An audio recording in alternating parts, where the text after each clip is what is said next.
اعوذ باللہ من الشیطان الرجیم بسم اللہ الرحمن الرحیم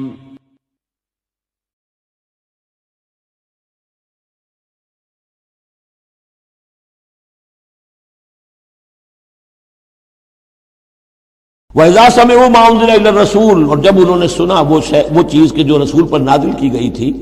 یہ اصل میں ایک وفد آیا تھا 70 افراد کا کہ جو آیا تھا حبشہ سے.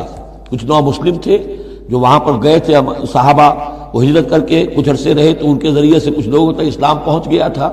پھر یہ کہ وہ مدینے میں جب اسلام کو غلبہ ہو گیا ہے اور اب امن ہو گیا ہے تو ان کا ایک وفد آیا تھا. انہیں پھر آ کر جب قرآن سنایا گیا، وَإِذَا سَمِعُوا مَا أُنزِلَ إِلَى الرَّسُولِ، جب انہوں نے سنا جو کچھ کہ نازل کیا گیا ہے رسول پر، تَرَىٰ أَعْيُنَهُمْ، تم دیکھتے ہو ان کی آنکھوں کو، تَفِيضُ مِنَ الدَّمْعِ مِمَّا عَرَفُوا مِنَ الْحَقِّ، جو حق کی پہچان انہیں حاصل ہوئی اس کے زیر اثر ان کی آنکھوں سے آنسوؤں کی لڑیاں روانہ ہو گئیں، آنسوؤں کی ندیاں بہہ نکلی. یقولون، اور وہ کہہ رہے ہیں، ربنا آمنا، اے رب ہمارے ہم ایمان لے آئے، فاکتبنا مع الشاہدین، تو ہمیں لکھ دے شاہدوں میں سے، گواہوں میں سے. وما لنا لا نؤمن باللہ وما جاءنا من الحق، اور کیسے ممکن ہے کہ ہم ایمان نہ لائیں اللہ پر اور وہ حق جو ہم تک پہنچ گیا ہے اس پر.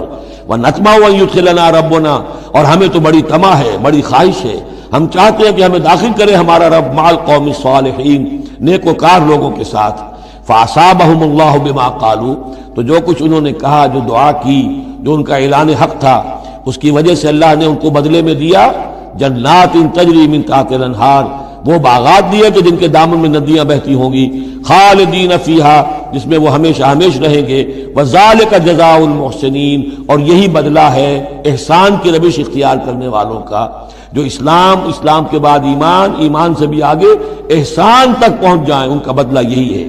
والذین کفروا وکذبوا بآیاتنا، رہے وہ لوگ جنہوں نے انکار کیا اور جھٹلا دیا ہماری آیات کو، اولئک اصحاب الجحیم، تو وہ تو پھر جہنمی ہے.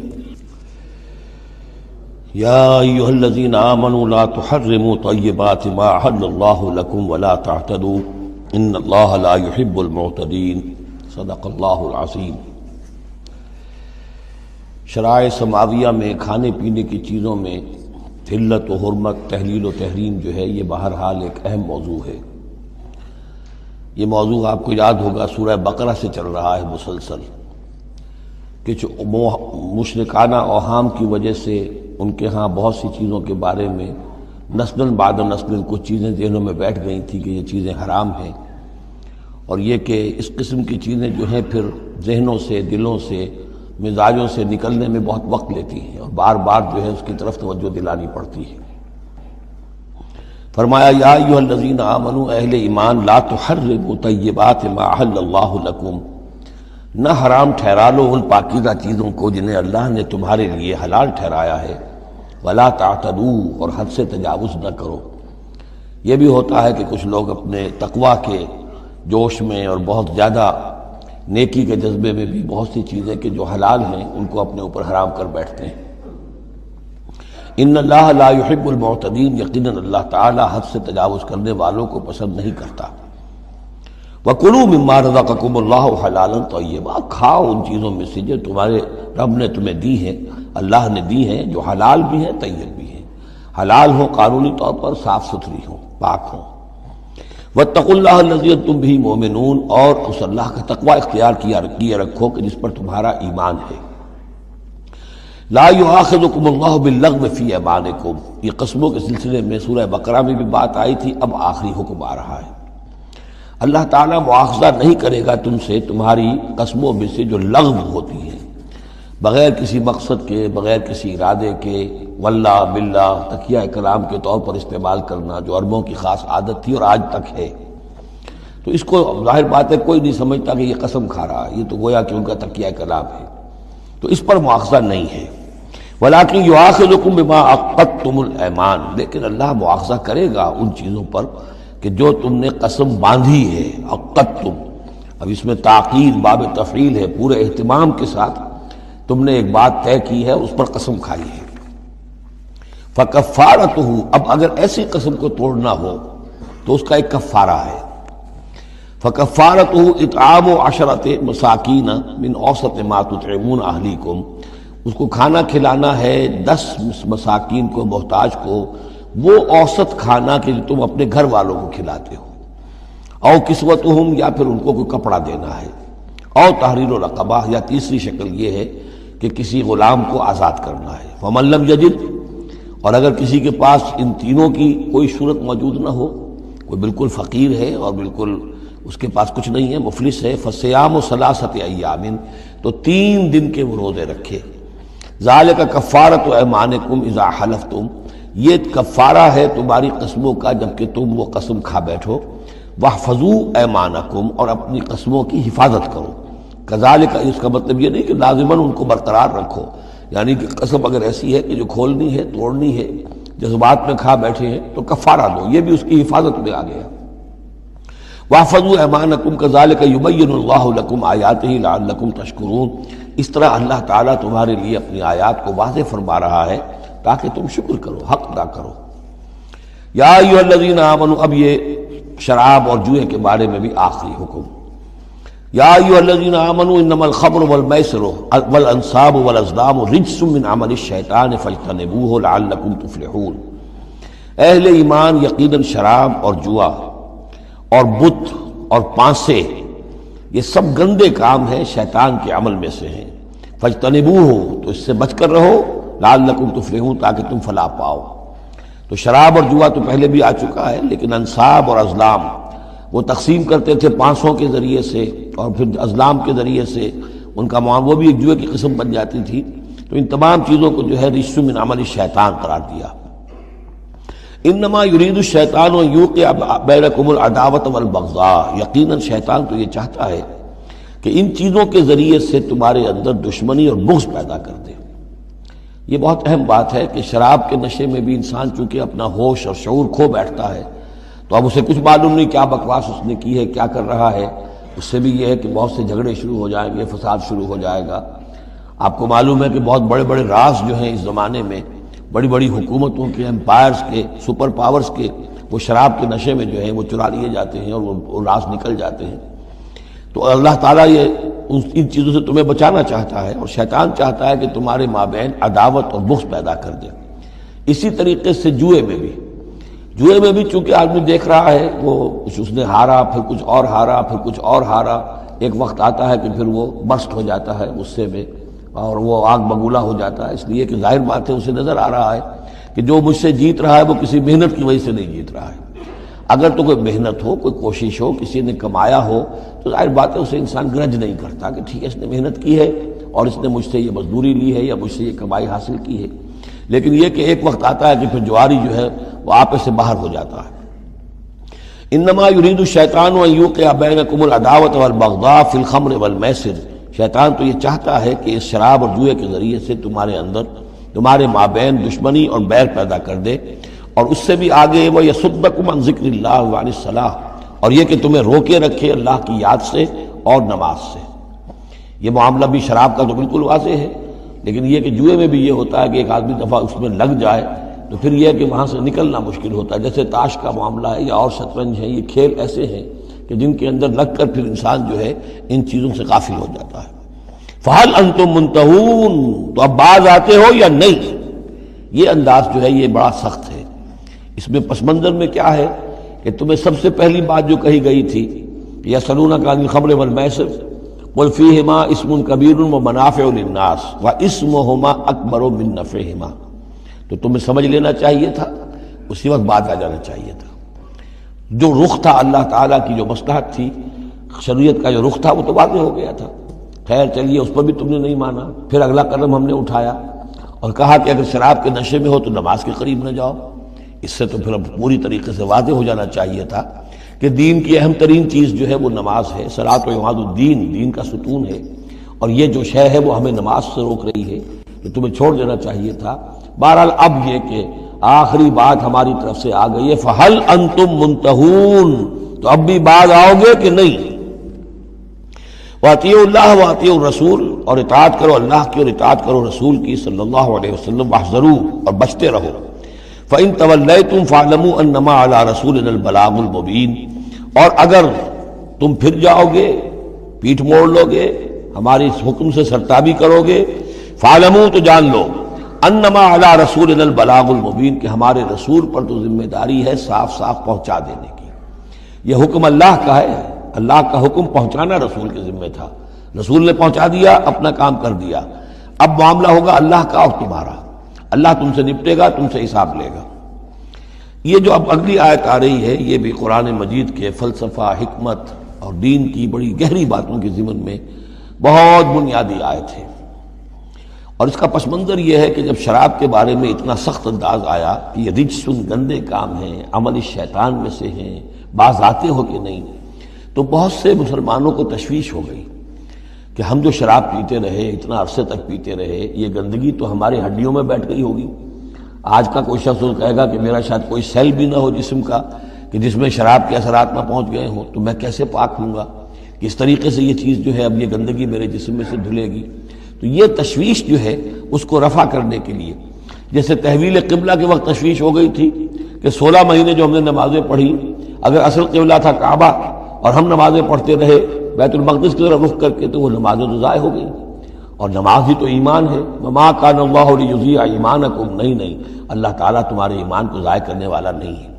ایسے ہی یہاں ان کی دلجوئی کے لیے فرمایا لیس علی الذین آمنوا وعملوا الصالحات جناح فیما طعموا، ان لوگوں پر جو ایمان لائے اور جنہوں نے نیک عمل کیے کوئی گناہ نہیں ہے اس میں جو کچھ پہلے کھا پی چکے۔ کسی شے کی حرمت کے قطعی حکم کے آنے سے پہلے جو کچھ کھایا پیا گیا جبکہ اس کی حرمت کا اعلان نہیں ہوا تھا، تو اس کا کوئی گناہ ان پر نہیں رہے گا، یہ کوئی ان کی ہڈیوں میں بیٹھ جانے والی شے نہیں ہے۔ یہ مورل لا ہے، یہ فزیکل لا نہیں ہے۔ فزیکل لا میں تو ہوتا ہے کہ کچھ چیزوں کے اثرات جو ہیں وہ دائمی ہو جاتے ہیں، مورل لا میں تو یہ ہے کہ بڑے سے بڑا گناہ ہو، کوہ احد جتنے گناہ ہوں، صدق دل سے توبہ کی جائے سب صاف ہو جائیں گے۔ التائب من الذنب کمن لا ذنب لہ، گناہ سے حقیقی معنی میں توبہ کرنے والا بالکل ایسے ہے جیسے اس نے کبھی گناہ کیا ہی نہیں تھا، وہ تو نامہ اعمال جو ہے بالکل دھل جاتا ہے۔ لہذا اس تشویش کو اپنے قریب مت آنے دو۔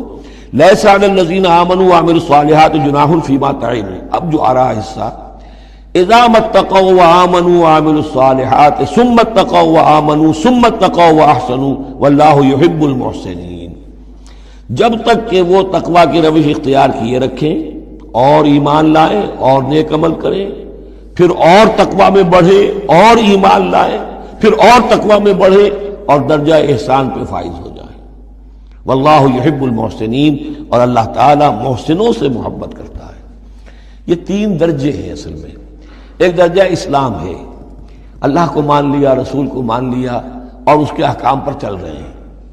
ایک اس سے اوپر کا درجہ آ جاتا ایمان، کہ وہ یقین کے درجے میں قلب میں وہ ایمان اتر گیا ہو اب، اور جب یہ ایمان قلب کے اندر اتر گیا ہے وَلَٰكِنَّ اللَّهَ حَبَّبَ إِلَيْكُمُ الْإِيمَانَ وَزَيَّنَهُ فِي قُلُوبِكُمْ، تو اب انہی اعمال میں نماز پہلے بھی پڑھ رہا تھا، اب نماز کی اور شان ہوگی، اس کی بھی اور کیفیت ہوگی، اس کی زندگی کے اندر ایک نیا رنگ آ جائے گا۔ صبغۃ اللہ ومن احسن من اللہ صبغہ۔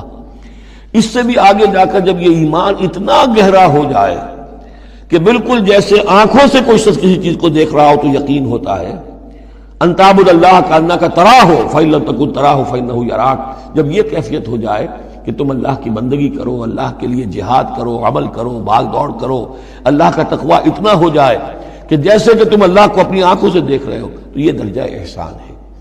حدیث جبرائیل کے جس کو کہا گیا ام السنہ، جیسے سورہ فاتحہ ام القرآن، اساس القرآن، ایسے حدیث جبرائیل ہے ام السنہ، اور ام السنہ میں یہ ساری بات آئی ہے کہ حضرت جبرائیل انسانی شکل میں حضور کی خدمت میں آئے، صحابہ کا مجمع تھا، وہاں انہوں نے کیے اخبرنی عن الاسلام، مجھے بتائیے اسلام کیا ہے۔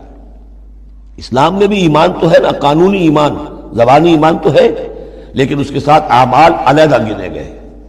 اس سے اوپر جب ایمان دل میں اتر گیا، اب یہ ایمان کی وہ جو شکل ہے، اس میں اب عمل کو علیحدہ ذکر کرنے کی ضرورت ہی نہیں۔ اس مرحلے پر آ کر لازماً عمل درست ہو جائیں گے جبکہ ایمان دل میں اتر چکا ہے اور دل میں یقین بن کر جاگزی ہو گیا ہے، اور پھر اور گہرا چلا گیا۔ یوں سمجھیے کہ جتنا جتنا درخت اوپر جا رہا ہے جڑ نیچے جا رہی ہے نا، جڑ اور ایمان کی گہری ہوئی، اسلام سے ایمان بن گیا، اور گہری ہوئی، اب یہ تیسری منزل احسان کی اس پر فائز ہو گئی۔ تو جب پوچھا گیا کہ اخبرنی عن الاحسان، اے نبی مجھے بتائیے احسان کیا ہے، تو آپ نے جواب دیا، اور یہ جواب 3 روایتوں میں 3 مختلف الفاظ میں ہے۔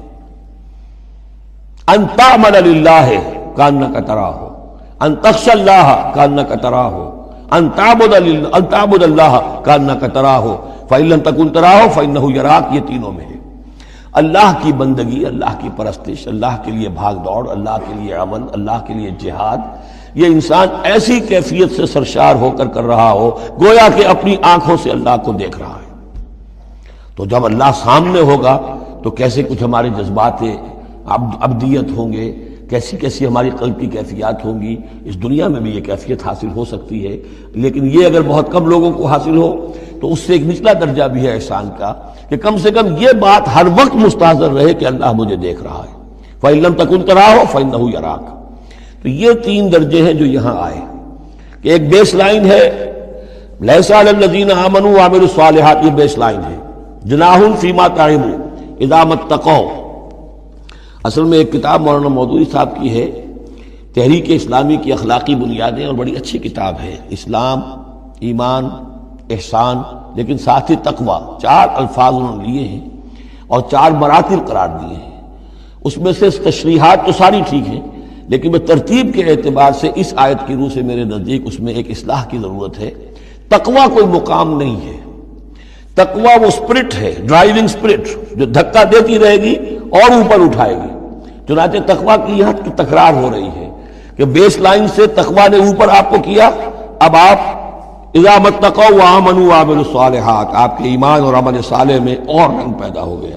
ثم اتقوا، پھر تقوی اور بڑھا، تقوی نے آپ کو اور اوپر اٹھایا۔ ثم اتقوا وآمنوا، پھر اب وہ ایمان، یقین والا ایمان حاصل ہو گیا۔ اب یہاں عمل صالح کے علیحدہ ذکر کی ضرورت ہی نہیں، جب دل میں ایمان اتر گیا تو حضور نے فرمایا کہ الا ان فی الجسد مضغۃ اذا صلحت صلح الجسد کلہ واذا فسدت فسد الجسد کلہ، تو اس کے حوالے سے اب پورا کا پورا جسم ٹھیک ہو جائے گا۔ ثم اتقوا، پھر تقوی اور ہے تو اس کے نتیجے میں وَأَحْسَنُوا، درجہ احسان پر فائز ہو جائے انسان۔ اللہم ربنا اجعلنا منہم واللہ یحب المحسنین، اللہ اپنے ایسے محسن بندوں کو، درجہ احسان تک پہنچ جانے والے بندوں کو، جیسا کہ اس سے پہلے آیا تھا ابو وسمو، ایک غلط راستہ ہے کہ اندھے ہو گئے بہرے ہو گئے، اللہ نے پھر ڈھیل دی اور اندھے ہو گئے اور بہرے ہو گئے، اللہ نے اور ڈھیل دی اور اندھے ہو گئے اور بہرے ہو گئے، ایک وہ ہے، اور ایک راستہ یہ ہے، اسلام ہے، ایمان ہے، احسان ہے، اور تقوی جو ہے اس میں درجہ بدرجہ انسان کو ترقی دلاتا جا رہا ہے۔ یا ایھا الذین آمنوا لیبلونکم اللہ بشیء من الصید تنالہ ایدیکم ورماحکم لیعلم اللہ من یخافہ بالغیب، جو کہ اس سورہ مبارکہ کے شروع میں آئی تھی آیت کہ جب تم احرام کی حالت میں ہو تو تم شکار نہیں کر سکتے۔ تو اب اللہ تعالیٰ کی ایک سنت ہے، وہ آزماتا ہے، سخت ترین امتحان لیتا ہے۔ فرض کیجئے کہ ایک قافلہ جا رہا ہے بیچارے حاجیوں کا، اور انہوں نے احرام باندھا ہوا ہے، کوئی شے نہیں ہے، کھانے کے لیے کچھ نہیں ہے، لیکن اب جو ہے ہرن صاحب جو ہے اٹکیلیاں کرتے ہوئے قریب آ رہے ہیں، اور وہ پکڑ نہیں سکتے، قتل نہیں کر سکتے، احرام میں ہیں، بھوک بھی ہے، لیکن یہ کہ چاہے تو ذرا سا نیزہ مارے تو ہرن کو پکڑ کو جو ہے وہ شکار کر لیں، یا ویسے ہی بھاگ کر پکڑ لیں، لیکن یہ کہ اس کی اب ان کو اجازت نہیں ہے۔ تو اللہ تعالیٰ ایسا کرتا تھا، فرمایا یا ایھا الذین آمنوا، اہل ایمان، لیبلونکم اللہ، لازماً اللہ تمہیں آزمائے گا، بشیء من الصید، شکار کے ذریعے سے، تنالہ ایدیکم ورماحکم، جن کو کہ پا لیں گے آسانی سے تمہارے ہاتھ اور تمہارے نیزے، لیعلم اللہ من یخافہ بالغیب، تاکہ اللہ دیکھ لے کہ کون ہے وہ لوگ کہ جو غیب میں ہوتے ہوئے بھی اللہ سے ڈرتے رہتے ہیں، کہ موقع ہے، بھوک بھی ہے، ہرن بھی بالکل پاس ہے، بالکل قابو میں ہے، جیسے چاہیں شکار کر لیں، لیکن ہاتھ بندھے ہوئے ہیں اس لیے کہ احرام باندھا ہوا ہے۔ تو جس کے دل میں ایمان ہوگا وہ اپنی بھوک کو برداشت کرے گا، اللہ کے حکم کو نہیں توڑے گا۔ فمن اہتدی بعد ذلک، اب کسی سے غلطی ہو گئی، تجاوز کر بیٹھا، بھوک کا غلبہ زیادہ تھا، فلہ عذاب علیم، اس کے لیے دردناک عذاب ہے۔ البتہ یہ کہ آگے چل کر اس کے لیے ایک کفارہ بھی بتا دیا گیا ہے۔ یا ایھا الذین آمنوا لا تقتلوا الصید وانتم حرم، دیکھو اہل ایمان، جب تم احرام کی حالت میں ہو تو کسی شکار کو قتل مت کرو۔ ومن قتلہ منکم، تو جو کوئی تم میں سے انہیں قتل کر بیٹھے، شکار کر بیٹھے، جان سے مار بیٹھے، متعمداً، جان بوجھ کر، فجزاء مثل ما قتل من النعم، تو پھر اس کا کفارہ ہوگا ویسا ہی ایک حیوان، ویسا ہی ایک چوپایا اللہ کی راہ میں صدقہ کیا جائے اور وہ اس کا گویا کہ کفارہ بنا دیا جائے۔ کیسا ہے کہ اگر آپ نے ہرن مارا ہے تو پھر بکری یا بھیڑ، نیل گائے اگر مار لی ہے تو پھر گائے، اسی طریقے سے جس قسم کا، جس سائز کا اور جس اسٹیچر کا آپ نے وہ حیوان جو ہے شکار کیا، اسی کا اسے برابر کا چوپایا دینا ہوگا۔ فجزاء مثل ما قتل من النعم يحكم به ذوى عدل منكم، دو آدمی تمہارے جو ہوں معتبر، وہ چاہیے کہ وہ اس کی گواہی دے کہ ہاں یہ جانور جو اس نے شکار کیا ہے یہ اس کے برابر ہو جائے گا۔ ہدیم بالغ الکعبہ، اور یہ ہدی ہوگی اب یہ جانور کعبے تک اس کا پہنچنا ہے، کعبے کی نظر ہوگا یہ، او کفارۃ، یا پھر اس کا ایک کفارہ اور بھی ہے، طعام مساکین، کچھ مساکین کو کھانا کھلانا، صدقہ فطر کے حساب سے ہے یہ جو فقہاء نے لکھا ہے، او عدل ذالک صیامن، یا اتنے ہی روزے رکھنا۔ وہ بھی دیکھنا ہوگا کہ جانور جو تھا، بکری تھی، ہرن تھا، کتنے آدمی اس کو کھا سکتے تھے، اتنے آدمیوں کو کھانا کھلاؤ، یا پھر اتنے دن کے جو ہے وہ عدل ذالک صیامن روزے رکھو، لیذوق وبال امرہ، تاکہ وہ اپنے کیے کا کی سزا جو ہے وہ پالے۔ عفی اللہ عما سلف، اللہ معاف کر چکا ہے جو کچھ کے پہلے ہو چکا۔ ومن عادا، لیکن جو پھر ابھی دوبارہ کرے گا، اعادہ کرے گا، فینتقم اللہ منہ، تو اللہ تعالیٰ اس سے انتقام لے گا۔ واللہ عزیز الانتقام، اور یقیناً اللہ تعالیٰ زبردست ہے، انتقام لینے والا، بدلہ لینے والا۔ احل لکم صید البحر وطعامہ متاعا لکم، البتہ یہ کہ اگر کشتیوں کے ذریعے سے، جہازوں کے ذریعے سے حاجی لوگ آ رہے ہوں تو ان کے لیے چھوٹ ہے، وہ احرام کی حالت میں بھی جو مچھلی ہے اس کا شکار کر سکتے ہیں۔ احل لکم صید البحر، سمندر کا، دریا کا جو شکار ہے وہ تمہارے لیے حلال کیا گیا، وطعامہ متاعا لکم وللسیارہ، اور اس کا جو دریا کا کھانا ہے وہ تمہارے لیے بہت اچھا جو ہے فائدے کی چیز ہے، اور سب مسافروں کے لیے۔ اور آج آپ کو معلوم ہے کہ یہ سی فوڈ جو ہے یہ دنیا میں کس قدر اب معروف بھی ہے، محبوب بھی ہے، مقبول بھی ہے، اور بہت سی برائیوں سے اور بیماریوں سے بچانے والا بھی ہے۔ سی فوڈ یہ تو اب ایک بڑا سمجھیے کہ پوری دنیا کے اندر غذا کا ایک نیا خزانہ ہے کہ جو سامنے آیا لوگوں کے۔ تو فرمایا وطعامہ متاعا لکم وللسیارہ، اس کا جو طعام ہے جو سمندر کے اندر اللہ نے پیدا کیا ہوا ہے، مچھلیاں ہیں یا اور کوئی اسی طریقے کی اللہ نے تمہارے لیے کھانے کی چیزیں پیدا کی ہیں۔ وحرم علیکم صید البر ما دمتم حرما، لیکن خشکی پر شکار کرنا تمہارے لیے جب تک کہ تم احرام میں ہو حرام کر دیا گیا۔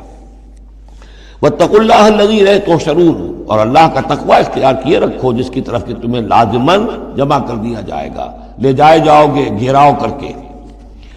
جعل اللہ الکعبۃ البیت الحرام قیاما للناس، اللہ تعالیٰ نے کعبے کو جو بیت الحرام ہے، بزرگی والا گھر ہے، اسے لوگوں کے قیام کا باعث بنا دیا ہے۔ والشہر الحرام، اور شہر حرمت والا شہر بھی اللہ تعالیٰ نے معین کیا ہے۔ والہدیہ، اور قربانی کے جانور، ان کا بھی ذکر ہو چکا ہے اس سورت کے شروع میں۔ والقلائد، اور وہ جانور جن کے گلوں میں پٹے ڈال دیے گئے ہوں نشانی کے طور پر کہ یہ کعبے کے لیے ہدی کے جانور ہیں، یہ سب اللہ تعالیٰ کی طرف سے ہے، اس کی توثیق ہو رہی ہے۔ یعنی یہ کوئی تمہاری جاہلیت کی روایات نہیں ہے، یہ چیزیں جو ہیں کعبے کی حرمت اور عظمت، اسی طریقے سے شہر حرام، اسی طریقے سے ہدی کے جانور، اور وہ کہ جن کے گلوں میں پٹے پڑے ہوئے ہوں ہدی کے جانور ہونے کے اعتبار سے۔ ذالک لتعلموا ان اللہ یعلم ما فی السماوات و ما فی الارض، یہ اس لیے کہ تم اچھی طرح جان لو کہ اللہ تعالیٰ کو آسمانوں اور زمین کی ہر شے کا علم حاصل ہے۔ ان اللہ بکل شیء علیم، اللہ تعالیٰ ہر چیز کا علم رکھتا ہے۔ اس کے مقابلے میں 4 چیزیں آئیں گی جو ان کے ہاں حرام ہو گئی تھی، ان کو پھر کہا جا رہا کہ اس کے لیے کوئی سند نہیں ہے کتاب میں موجود، وہ بعد میں آئیں گی۔ اعلموا ان اللہ شدید العقاب، جان لو کہ اللہ تعالیٰ سزا دینے میں بہت سخت ہے۔ وان اللہ غفور الرحیم، اور اللہ غفور اور رحیم بھی ہے، یعنی اس کی تو دونوں شانیں ہیں۔ اب تم دیکھو کہ تم اپنے آپ کو کس شان کے ساتھ متعلق کر رہے ہو، کس کا مستحق بنا رہے ہو، اس کی عقوبت کا یا اس کی رحمت اور مغفرت کا۔ ما علی الرسول الا البلاغ، ہمارے رسول پر سوائے پہنچا دینے کی کوئی ذمہ داری نہیں ہے، باقی ساری ذمہ داری اب تمہاری ہے۔ واللہ یعلم ما تبدون وما تکتمون، اور اللہ جانتا ہے جو کچھ کہ تم ظاہر کرتے ہو اور جو کچھ کہ تم چھپاتے ہو۔ قل لا یستوی الخبیث والطیب، اے نبی کہہ دیجئے ناپاک اور پاک برابر نہیں ہو سکتے۔ ولو اعجبک کثرت الخبیث، چاہے ناپاک شے کی کثرت جو ہے وہ تمہاری آنکھوں کو اچھی لگے. آدمی تو چاہتا ہے بہتات ہونی چاہیے بس ہر چیز کی. ناجائز حرام سے آیا ہوا مال ہو، جمع ہو گیا ہے، اچھا لگے گا آپ کو، ہے خبیث ہو. تو خبیث اور طیب برابر نہیں ہو سکتے. چاہے کثرت جو ہے خبیث کی وہ جو آنکھوں کو چکا چوندھ تو کرتی ہے، نظر کو خیرہ کرتی ہے، چمک تہذیب حاضر کی. فاتقوا اللہ یا اولی الالباب لعلکم تفلحون، تو اللہ کا تقوی اختیار کرو اے ہوش مندو تاکہ تم فلاح پاؤ. یا ایھا الذین آمنوا لا تسألوا عن اشیاء ان تبد لکم تسؤکم، اہل ایمان ان چیزوں کے بارے میں سوال نہ کرو کہ وہ اگر تم پر کھول دی جائیں، واضح کر دی جائیں تو تمہیں اچھی نہیں لگے گی، تمہیں بری لگے گی. بعض چیزوں کی طرف سے اللہ تعالیٰ نے خود خاموشی اختیار کی ہوتی ہے. خام خواہ سوال کر کر کے اور اس کو اپنے اوپر جو ہے ذمہ داری کو بڑھا لینا، یہ بھی ایک جو خاص قسم کی مذہبی ذہنیت ہوتی ہے، کھودنے کریدنے کی اور بال کا کھال اتارنے کی. اس کا نتیجہ یہ نکلتا ہے. چنانچہ حج کے بارے میں جب آیت نازل ہوئی وَلِلَّهِ عَلَى النَّاسِ حِجُّ الْبَيْتِ مَنِ اسْتَطَاعَ إِلَيْهِ سَبِيلًا، یہ سورہ آل عمران میں ہم پڑھ آئے ہیں. تو ایک صاحب کھڑے ہو گئے کہ حضور کیا ہر سال فرض ہے؟ حضور نے سوال سن لیا لیکن سنا انسنا کر دیا، دوسری طرف رخ کر لیا. اب وہ ادھر تشریف لے آئے. حضور کیا ہر سال فرض ہے؟ حضور نے پھر جو ہے اس سے اغماض برتا، پھر آپ نے رخ موڑ لیا. تیسری مرتبہ پھر آپ ناراض ہوئے کہ دیکھو اگر میں ہاں کہہ دوں تو قیامت تک کے لیے ہر سال حج فرض ہو جائے گا. جس چیز کے اندر اللہ تعالیٰ نے اجمال رکھا ہے اس میں تمہاری اس میں بہتری ہے. جو شخص ہر سال کر سکتا ہو کرے، لیکن یہ کہ فرضیت جو ہے اس کے ساتھ ہر سال کی قید اللہ نے نہیں لگائی. تم سوال کر کے اپنے لیے تنگی پیدا کر لو. جیسے وہ گائے کے بارے میں کیسا رنگ ہو اور کیا اس کی عمر ہو اور کیسی گائے ہو، یہ ساری چیزیں اسی طرح کی ہیں. لیکن یہ کہ ان تسألوا عنہا حین ینزل القرآن تبد لکم، اگر تم سوال کرو گے جبکہ ابھی قرآن کا نزول جاری ہے تو وہ ظاہر کر دی جائے گی. اللہ تعالیٰ نے اپنی حکمت کے تحت اس کے اوپر پردے ڈالے ہوئے ہیں. وہ سمجھتا ہے کہ اس میں تمہارے لیے تنگی ہو جائے گی، بہت زیادہ ہو جائے گا، لیکن اگر سوال کرو گے تو پھر وہ ظاہر کر دی جائے گی. عفا اللہ عنہا، اللہ تعالیٰ نے اس میں درگزر سے کام لیا ہے، تو پر نرمی کی ہے. یہ کسی نسیان کی وجہ سے نہیں ہے، بھول کی وجہ سے نہیں ہے، غلطی کی وجہ سے نہیں ہے، معاذ اللہ. واللہ غفور حلیم، اللہ غفور ہے اور حلم والا ہے. قد سألها قوم من قبلکم ثم اصبحوا بها کافرین، تم سے پہلے کی قوم یہ اہل کتاب جو اسی قسم کے سوال کرتے رہے اور پھر یہ کہ وہ اس کے انکار کرنے والے بن گئے. اب یہاں وہ چار چیزیں بھی آ رہی ہیں کہ جو ان کے ہاں بہت زیادہ مقدس ہو گئی تھی. ما جعل اللہ من بحیرۃ ولا صائبۃ ولا وسیلۃ ولا حام. وہاں کیا تھا؟ جعل اللہ الکعبۃ البیت الحرام قیاما للناس والشہر الحرام والہدی والقلائد. یہ چار چیزیں ان کی توثیق ہو گئی کہ یہ تو واقعتاً اللہ کی شریعت کے اجزاء ہیں، ان کا احترام اور ان کی حرمت کو بلوز رکھنا لازم ہے.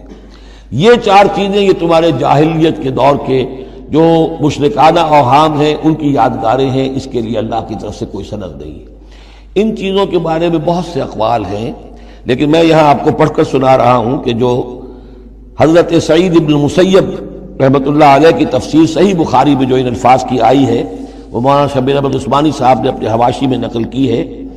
بحیرہ جس جانور کا دودھ بتوں کے نام کر دیتے تھے کوئی اپنے کام میں نہ لاتا تھا. صائبہ جو جانور بتوں کے نام پر ہمارے زمانے کے سانڈ کی طرح چھوڑ دیا جاتا تھا. وسیلہ جو اونٹنی مسلسل مادہ بچہ جنے درمیان میں نر بچہ پیدا نہ ہو اسے بھی بتوں کے نام پر چھوڑ دیتے تھے. حامی نر اونٹ جو ایک خاص عدد سے جفتی کر چکا ہو اسے بھی بتوں کے نام پر چھوڑ دیتے تھے. تو ان کو چھوڑ دیتے تھے کہ اب یہ کسی کوئی ان کو ہاتھ نہ لگائے، کوئی ان سے استفادہ نہ کرے، نہ ان کا گوشت کھایا جا سکتا ہے، نہ ان سے کوئی خدمت لی جا سکتی ہے، یہ محترم ہو گئے. تو اس کے لیے فرمایا ما جعل اللہ من بحیرۃ ولا صائبۃ ولا وصیلۃ ولا حام ولکن الذین کفروا یفترون علی اللہ الکذب. بلکہ یہ تو وہ لوگ جنہوں نے کفر کیا وہ افتراء کرتے رہے ہیں، جھوٹ گھڑتے رہے ہیں، اللہ کے ذمے یہ باتیں لگاتے رہے ہیں. واکثرهم لا یعقلون، ان کی اکثریت جو ہے وہ عقل سے عاری ہے. وَإِذَا قِيلَ لَهُمْ تَعَالَوْا إِلَىٰ مَا أَنزَلَ اللَّهُ وَإِلَى الرَّسُولِ، اور جب ان سے کہا جاتا ہے آؤ اس چیز کی طرف جو اللہ نے نازل فرمائی اور آؤ اللہ کے رسول کی طرف. بمصطفیٰ برسا خیش را کے دی ہم اوست، اگر بہو نہ رسیدی تمام بولا بیست. قالوا حسبنا ما وجدنا علیہ آباءنا، وہ کہتے ہیں ہمارے لیے وہ کافی ہے جس پر ہم نے اپنے آباء و اجداد کو پایا ہے. ان کی روایت یہی ہے، ان کی رسومات یہی تھیں، وہ کوئی جاہل تھوڑا ہی تھے، آج تمہیں عقل آئی ہے، تم نے دین سمجھا ہے، یہ ہمارے بزرگ جو ہیں یہ اتنے عرصے سے یہ کام کرتے چلے آ رہے ہیں۔ یہی باتیں آج بھی آپ سنتے ہیں۔ کسی رسم کو آپ کہیں کہ بھائی کوئی سند نہیں ہے اس کی دین میں، نہ کہیں صحابہ کے یہاں اس کا وجود تھا، لیکن یہ کہ کوئی چھوڑنے کو تیار نہیں ہے۔ اولو کان آباؤہم لا یعلمون شیئا ولا یہتدون، خواہ ان کے آباء و اجداد جو ہیں ایسے رہے ہوں کہ نہ انہیں کوئی علم حاصل ہوا ہو، نہ ہی وہ ہدایت پر ہو۔ جیسے تم مخلوق ہو اللہ کی، وہ بھی مخلوق تھے۔ جیسے تم غلط کام کر سکتے ہو اور غلط آراء قائم کر سکتے ہو، ویسے وہ بھی غلط کار ہو سکتے تھے۔ یا ایھا الذین آمنوا علیکم انفسکم لا یضرکم من ضل اذا اہتدیتم، یہ بھی بہت اہم آیت ہے، اس کے ساتھ ایک واقعہ موجود ہے۔ لفظی ترجمہ یہ ہے کہ اے لوگو، اے وہ لوگو جو ایمان لائے ہو، تم پر ذمہ داری ہے صرف اپنی جان کی، اپنی ذات کی۔ لا یضرکم من ضل، جو گمراہ ہو جائے کوئی اور، وہ تمہیں کوئی نقصان نہیں پہنچا سکتا۔ اذا اہتدیتم، جبکہ تم ہدایت پر ہو۔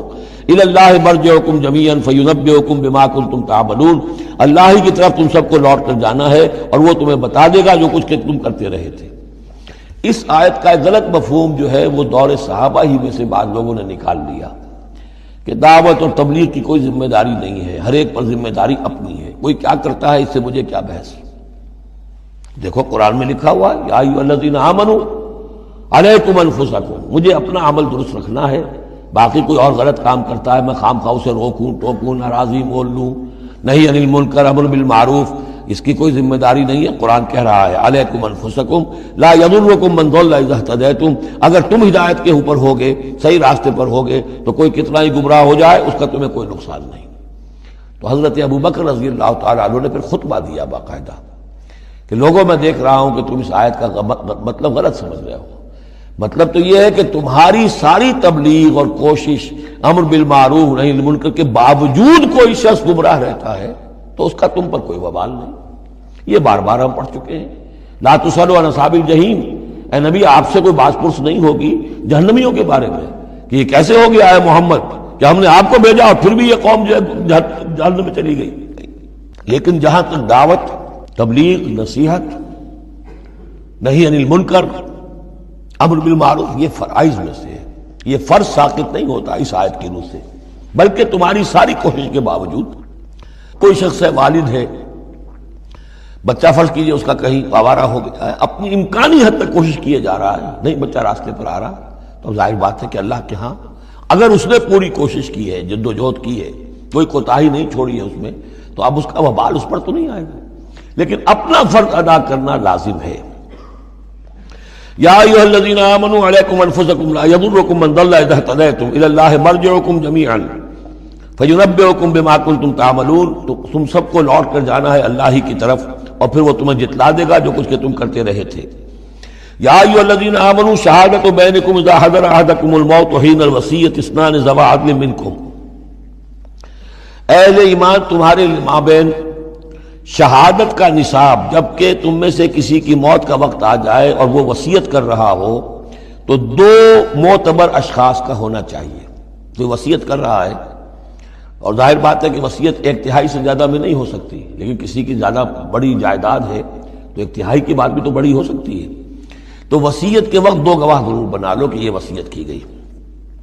او آخران من غیرکم، اور وہ جو گواہ ہیں وہ تمہارے لوگوں میں سے ہونے چاہیے، خاندان میں سے، اس آبادی میں سے، قبیلے میں سے، جو معروف ہوں، جانتے ہوں۔ او آخران من غیرکم، لیکن ایک شکل ہو سکتی ہے ان انتم ضربتم فی الارض، اگر تم زمین میں سفر پر نکلے ہوئے ہو اور وہاں موت کی، فاصابتکم مصیبت الموت، وہاں سفر کی حالت میں تم پر موت کا یہ واقعہ جو ہے یہ واقع ہو جاتا ہے، یہ مصیبت موت واقع ہو جاتی ہے، اس صورت میں او آخران من غیرکم، تو دو گواہ ہو سکتے ہیں، وہ تمہارے غیر بھی ہو سکتے ہیں، کسی غیر قوم کے، غیر قبیلے کے، لیکن یہ کہ بہرحال جب عام حالات میں اپنے گھر میں، اپنی بستی میں، اپنے خاندان ہی میں رہتے ہوئے جب کہ کوئی شخص انتقال کر رہا ہے تو اسے وصیت میں گواہ اپنے لوگوں میں سے، رشتہ داروں میں سے، قرابت داروں میں سے دو معتبر آدمیوں کو بنانا چاہیے۔ تحبسونہما من بعد الصلاۃ، اب اس کے بعد جب یہ کہ اس کا انتقال ہو گیا تو اب یہ کہ وصیت کا مسئلہ آئے گا، لوگ پوچھیں گے کیا واقعی یہ وصیت جو ہے اس شخص کی ہے؟ تو اب ان دونوں کو روکو، کھڑا کرو، من بعد صلاۃ، نماز کے بعد، مسجد ہے، نماز پڑھی ہے، اب وہ دونوں کھڑے ہو جائیں، فیقسمان باللہ، پھر انہیں چاہیے کہ اللہ کی قسم کھائیں، ان ارتبتم، اگر تمہیں کوئی ان کے بارے میں شک ہو کہ کہیں یہ وصیت کو بدل نہ دیں، کہیں ان سے غلطی نہ ہو جائے، تو ان سے قسم کھلوا لو، حلف کی بنیاد پر وہ اپنا جو ہے وہ وہاں پر شہادت دیں گے۔ اور پھر انہیں کہنا چاہیے لا نشتری بہ ثمنا، ہم اس کی کوئی قیمت وصول نہیں کریں گے، کوئی ناجائز فائدہ اس سے نہیں اٹھائیں گے، ولو کان ذا قربا، چاہے کوئی قرابت داری کا معاملہ ہو، کسی کے حق میں ہم کوئی ناانصافی نہیں کریں گے، ولا نکتم شہادت اللہ، اور نہیں ہم چھپائیں گے اللہ کی گواہی کو۔ اب گواہی جو ہے اتنی عظیم شے ہے کہ شہادت اللہ کہا گیا، اللہ کی گواہی، اللہ کی طرف سے امانت ہے۔ انا اذا لمن العاصمین، اگر ہم ایسا کریں گے تو ہم یقیناً گناہ گار ہوں گے۔ فإن عثر على انہم استحقا اسما، پھر اگر یہ خبر ہو، یہ شک ہو، یہ اطلاع ملے کہ ان دونوں نے تو گناہ کمایا ہے، جھوٹ بولا ہے، حلفیہ بیان بھی غلط دیا ہے، وصیت میں ترمیم کی ہے، وصیت کو بدل دیا ہے، اس کے باوجود کہ نماز کے بعد حلف اٹھا کر یہ بات کر رہے ہیں۔ آخر انسان ہے، ہر معاشرے میں ہر طرح کا انسان ہر وقت موجود رہتا ہے۔ فآخران یقومان مقامہما، تو اب دو اور لوگ کھڑے ہوں جو کہ ان کی جگہ پر اب کھڑے ہوں، من الذین استحق علیہم الاولیان، کہ جن کے حق کو تلف کیا ہے ان پہلوں نے، وہ کھڑے ہوں گے اب کہ ہمارا حق یہ لوگ تلف کر رہے ہیں، وصیت کے اندر انہوں نے خیانت کی ہے۔ فیقسمان باللہ، اب وہ قسم کھائیں گے اللہ کی، لشہادتنا احق من شہادتہما، ہماری گواہی زیادہ حق ہے، برحق ہے، صحیح ہے، درست ہے ان کی گواہی سے، وما اعتدینا، اور ہم نے ہرگز کوئی زیادتی نہیں کی ہے، انا اذا لمن الظالمین، یقیناً اس صورت میں ہم ظالم ہوں گے۔ ذالک ادنا، یہ طریقہ کار قریب تر ہے اس سے، ان یاتوا بالشہادۃ علی وجہہا، کہ لوگ شہادت کو بالکل صحیح فیس ویلیو پر پیش کریں، کیونکہ انہیں یہ معلوم ہوگا کہ ہم نے جھوٹی قسم کھا بھی لی، تب بھی جو دوسرا فریق ہے وہ بھی اگر قسم اٹھا گیا تو ہماری وہ جھوٹی قسم جو ہے وہ بھی ضائع ہو جائے گی، لہذا وہ پھر اس کی ہمت نہیں کریں گے۔ یہی معاملہ ہے کہ جو آئے گا، اگر کوئی کسی شخص کو اپنی بیوی کے اوپر شک ہے، شک کیا اس نے دیکھا ہے بدکاری کرتے ہوئے، تو اگر 4 مرتبہ قسم کھا کر کہے کہ جو میں کہہ رہا ہوں میں نے دیکھا ہے اور اس نے یہ بدکاری کی ہے، تو وہ 4 گواہوں کے برابر ہو جائے گی ایک شخص کی گواہی۔ لیکن یہ کہ اس کا جواب بھی یہ ہے کہ بیوی بھی اگر 4 مرتبہ قسم کھا کر کہہ دے کہ یہ جھوٹ بول رہا ہے، مجھ پر تہمت لگا رہا ہے، تو اس کی جو گواہی ہے وہ ساقط ہو جائے گی۔ تو یہ دونوں طرف سے اللہ تعالیٰ نے بیلنس کیا ہے کہ تاکہ یہ دونوں امکانات موجود رہیں۔ ذالک ادنی ان یاتوا بالشہادۃ علی وجہہا، یہ قریب تر ہے، اس سے مناسب تر ہے کہ لوگ گواہی جو ہے وہ صحیح شکل میں پیش کریں، اور یخافوا ان ترد ایمان بعد ایمانہم، کہ انہیں یہ خوف رہے کہ قسمیں جو ہیں لوٹا دی جائیں گی، الٹی کر دی جائیں گی ان کی قسموں کے بعد۔ واتقوا اللہ واسمعوا، اور ڈرتے رہو اور سنتے رہو اور سن رکھو، واللہ لا یہدی القوم الفاسقین، اللہ ایسے فاسقوں کو ہدایت نہیں دیتا۔ اب یہ آخری 2 رکوع جو ہے سورہ مبارکہ کے، اس میں جو ایک نقشہ کھینچا گیا ہے وہ حضرت مسیح علیہ السلام اور ان کے ساتھ اللہ تعالیٰ کا ایک مخاطبہ اور مکالمہ قیامت کے دن کا، اور اس کے پس منظر میں یہ گویا کہ پوری ایک داستان ایک نئی شان سے سامنے آتی ہے۔ یوم یجمع اللہ الرسل، اس دن کا تصور کرو جس دن اللہ تعالیٰ تمام رسولوں کو جمع کرے گا۔ فیقول ماذا اجبتم، اور پوچھے گا آپ لوگوں کو کیا جواب ملا تھا، آپ کی قوموں نے کیا معاملہ کیا آپ کے ساتھ۔ قالوا لا علم لنا، وہ کہیں گے ہمیں کچھ معلوم نہیں، اللہ تعالیٰ کی جناب میں زبان کھولنے سے بچیں گے۔ انک انت علام الغیوب، اللہ تو سب کچھ جاننے والا ہے، غیبوں کا جاننے والا ہے، علام الغیوب ہے، تمام چھپی باتوں کا جاننے والا ہے، تیرے تجھ پر منکشف ہے۔ اذ قال اللہ یا عیسی ابن مریم، اب خاص پیشی جو ہے وہ ہو رہی ہے حضرت عیسیٰ ابن مریم کی، وہ دنیا میں پوجے گئے، اللہ کے بیٹے بنائے گئے، ثالث و ثلاثہ قرار دیے گئے، لہذا اب ان کو جو شرمندگی اٹھانی پڑے گی اللہ تعالیٰ کے سامنے، اس کا نقشہ کھینچا گیا ہے۔ اذ قال اللہ یا عیسی ابن مریم اذکر نعمتی علیک، اور جب کہے گا اللہ تعالیٰ کہ اے مریم کے بیٹے عیسیٰ ذرا میرے ان انعامات کو یاد کرو جو تم پر ہوئے، وعلی والدتک، اور تمہاری والدہ پر ہوئے، اذ ایدتک بروح القدس، جبکہ میں نے تمہیں مدد پہنچائی، تائید کی تمہاری روح القدس سے، جبرائیل کے ذریعے سے، تکلم الناس فی المہد وکہلا، تم نے گفتگو کی لوگوں کے ساتھ بگھوڑے میں بھی، گود میں بھی، انفینسی میں بھی، اور کہلن، اور پوری طریقے سے جوان اور پورے طریقے سے ایک ایڈلٹ کی حیثیت سے بھی۔ وَإِذْ عَلَّمْتُكَ الْكِتَابَ وَالْحِكْمَةَ وَالتَّوْرَاةَ وَالْإِنْجِيلَ، اب وہ الفاظ آگے آل عمران والے۔ اور یاد کرو ہمارے اس احسان کو جب میں نے تمہیں سکھائی کتاب بھی اور حکمت بھی، یعنی تورات بھی اور انجیل بھی۔ درمیان کا واو یعنی کے معنی میں آئے گا، واو تفسیر۔ وَإِذْ تَخْلُقُ مِنَ الطِّينِ كَهَيْئَةِ الطَّيْرِ بِإِذْنِي، اور یاد کرو جب کہ تم بناتے تھے گارے سے پرندے کی ایک شکل میرے حکم سے، فَتَنفُخُ فِيهِ فَتَكُونُ طَيْرًا بِإِذْنِي، پھر تم اس میں پھونک مارتے تھے تو وہ ایک اڑتا ہوا پرندہ ہو جاتا تھا میرے حکم سے۔ وَتُبْرِئُ الْأَكْمَحَ وَالْأَبْرَصَ بِإِذْنِي، اور تم اچھا کر دیتے تھے مادرزاد اندھے کو بھی اور کوڑھی کو بھی میرے حکم سے۔ وَإِذْ تُخْرِجُ الْمَوْتَىٰ بِإِذْنِي، اور جب کہ تم مردے کو کھڑا کر دیتے تھے، چلنے والا بنا دیتے تھے، بِإِذْنِي، میرے حکم سے۔ وَإِذْ كَفَفْتُ بَنِي إِسْرَائِيلَ عَنْكَ، اور یاد کرو میرے اس احسان کو کہ میں نے بنی اسرائیل کے ہاتھ روک لیے تم سے، ان کے ہاتھ تم تک نہیں پہنچنے دیے۔ یہ وہی واقعہ ہو گیا کہ حضرت مسیح گرفتار نہیں ہوئے۔ حضرت مسیح کو عین اس وقت جب کہ وہ پولیس والے داخل ہوئے باغ میں، 4 فرشتے اترے ہیں اور لے کر آسمان پر چلے گئے۔ وَإِذْ كَفَفْتُ بَنِي إِسْرَائِيلَ عَنْكَ، میں نے ہاتھ روکے رکھے بنی اسرائیل کے تجھ سے۔ اِذْ جِئْتَهُم بِالْبَيِّنَاتِ، جب تم ان کے پاس آئے کھلے معجزوں کے ساتھ۔ فَقَالَ الَّذِينَ كَفَرُوا مِنْهُمْ، تو کہا ان لوگوں نے جنہوں نے ان میں سے کفر کیا، إِنْ هَذَا إِلَّا سِحْرٌ مُبِينٌ، نہیں ہے یہ تو بالکل کھلا یقیناً، إِنْ هَذَا إِلَّا، نہیں ہے یہ مگر کھلا جادو۔ وَإِذْ أَوْحَيْتُ إِلَى الْحَوَارِيِّينَ، اور پھر ذرا یاد کرو میرے اس احسان کو کہ میں نے اشارہ کر دیا، دل میں ڈال دیا وحی کی حواریین کی طرف۔ یہ وحی خفی، حواریین تو ظاہر بات ہے وحی جلی جو ہے، وحی نبوت تو نہیں آ سکتی، لیکن جیسے کہ شہد کی مکھی کے لیے وحی کا لفظ آ گیا ہے، آسمانوں کو وحی کی اللہ تعالیٰ نے، تو یہ وحی خفی ہے۔ وَإِذْ أَوْحَيْتُ إِلَى الْحَوَارِيِّينَ، اور جب میں نے اشارہ کیا، الہام کر دیا حواریین کو، ان آمنوا بی وبرسولی، ایمان لاؤ مجھ پر بھی اور میرے رسول پر بھی۔ قالوا آمنا واشهد بأننا مسلمون، اور انہوں نے کہا کہ ہم ایمان لائے اور اے عیسیٰ آپ بھی گواہ رہیے کہ ہم اللہ کے فرما برداروں میں سے ہیں۔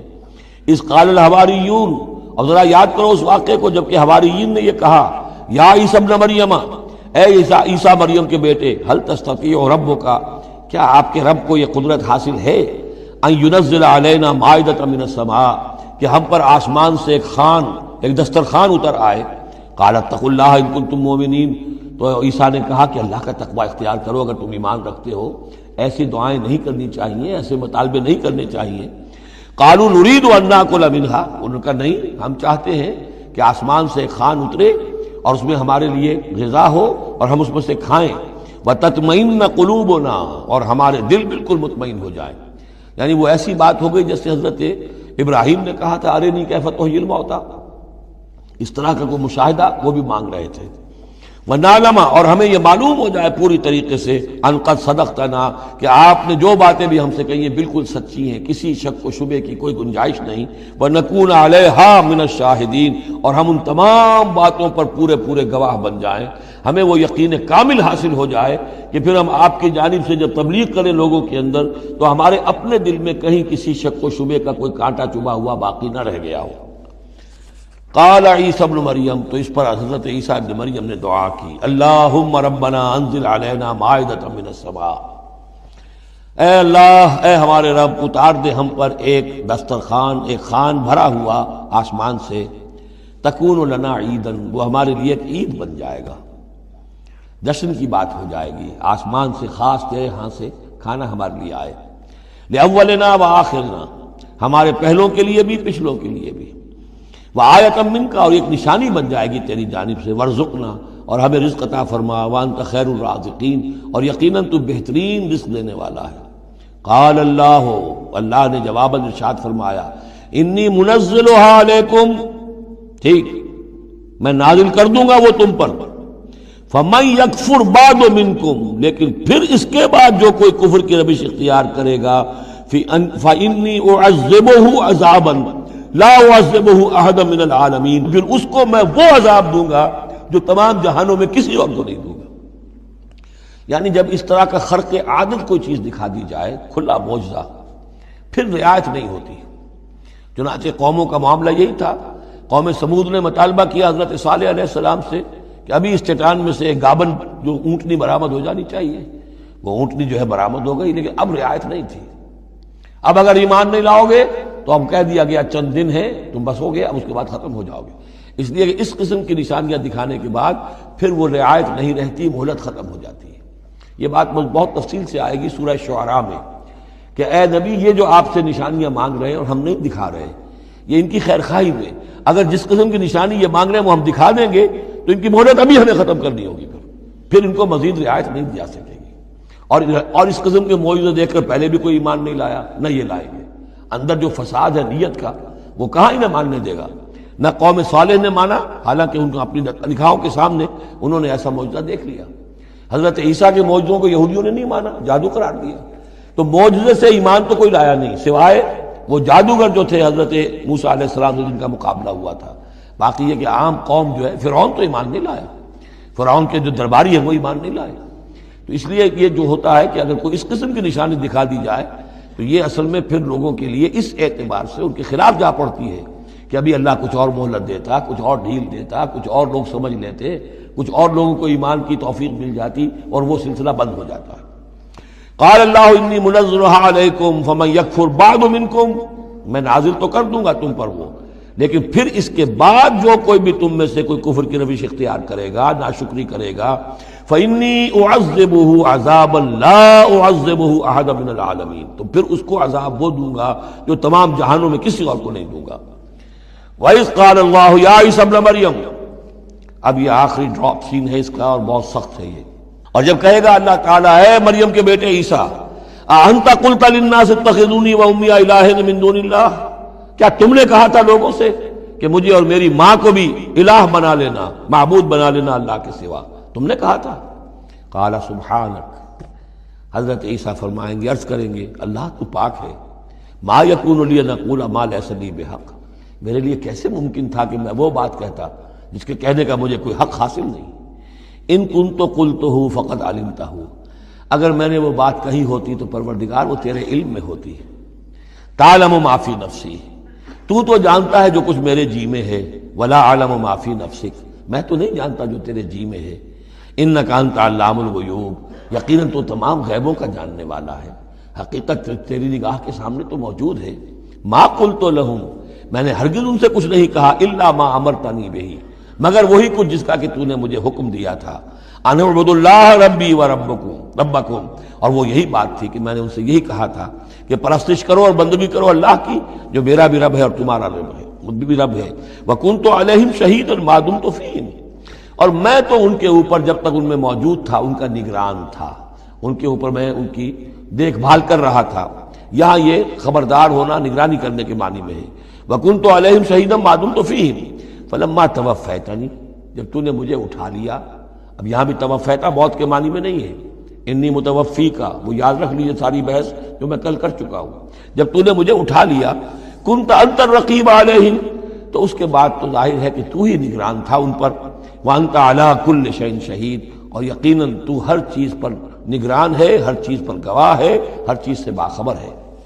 ان تعذبہم فانہم عبادک،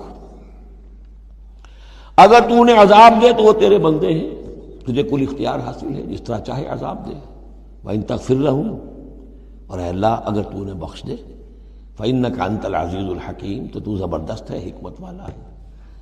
یہ بہترین انداز ہے، میں درخواست بھی ہے، معافی کی درخواست بھی ہے، وہ اپنی شفقت رافت نوع انسانی کے حق میں انبیاء کے اندر جو ہوتی ہے، لیکن اس سے آگے بڑھ کے بھی نہیں کہہ سکتے۔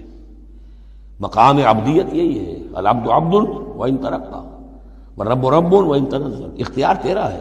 ان تعذبہم فانہم عبادک، اے اللہ تو اگر انہیں عذاب دے تو تیرے بندے ہیں، تیری مخلوق ہیں۔ وان تغفر لہم، اور اگر تو معاف فرمانا چاہے تو تجھ سے تو کوئی بات پرس نہیں کر سکتا، کوئی جواب طلبی نہیں کر سکتا کہ تو نے کیسے معاف کر دیا۔ وان تغفر لہم فانک انت العزیز الحکیم، تجھے ہر اختیار حاصل ہے، تو زبردست ہے، حکمت والا ہے۔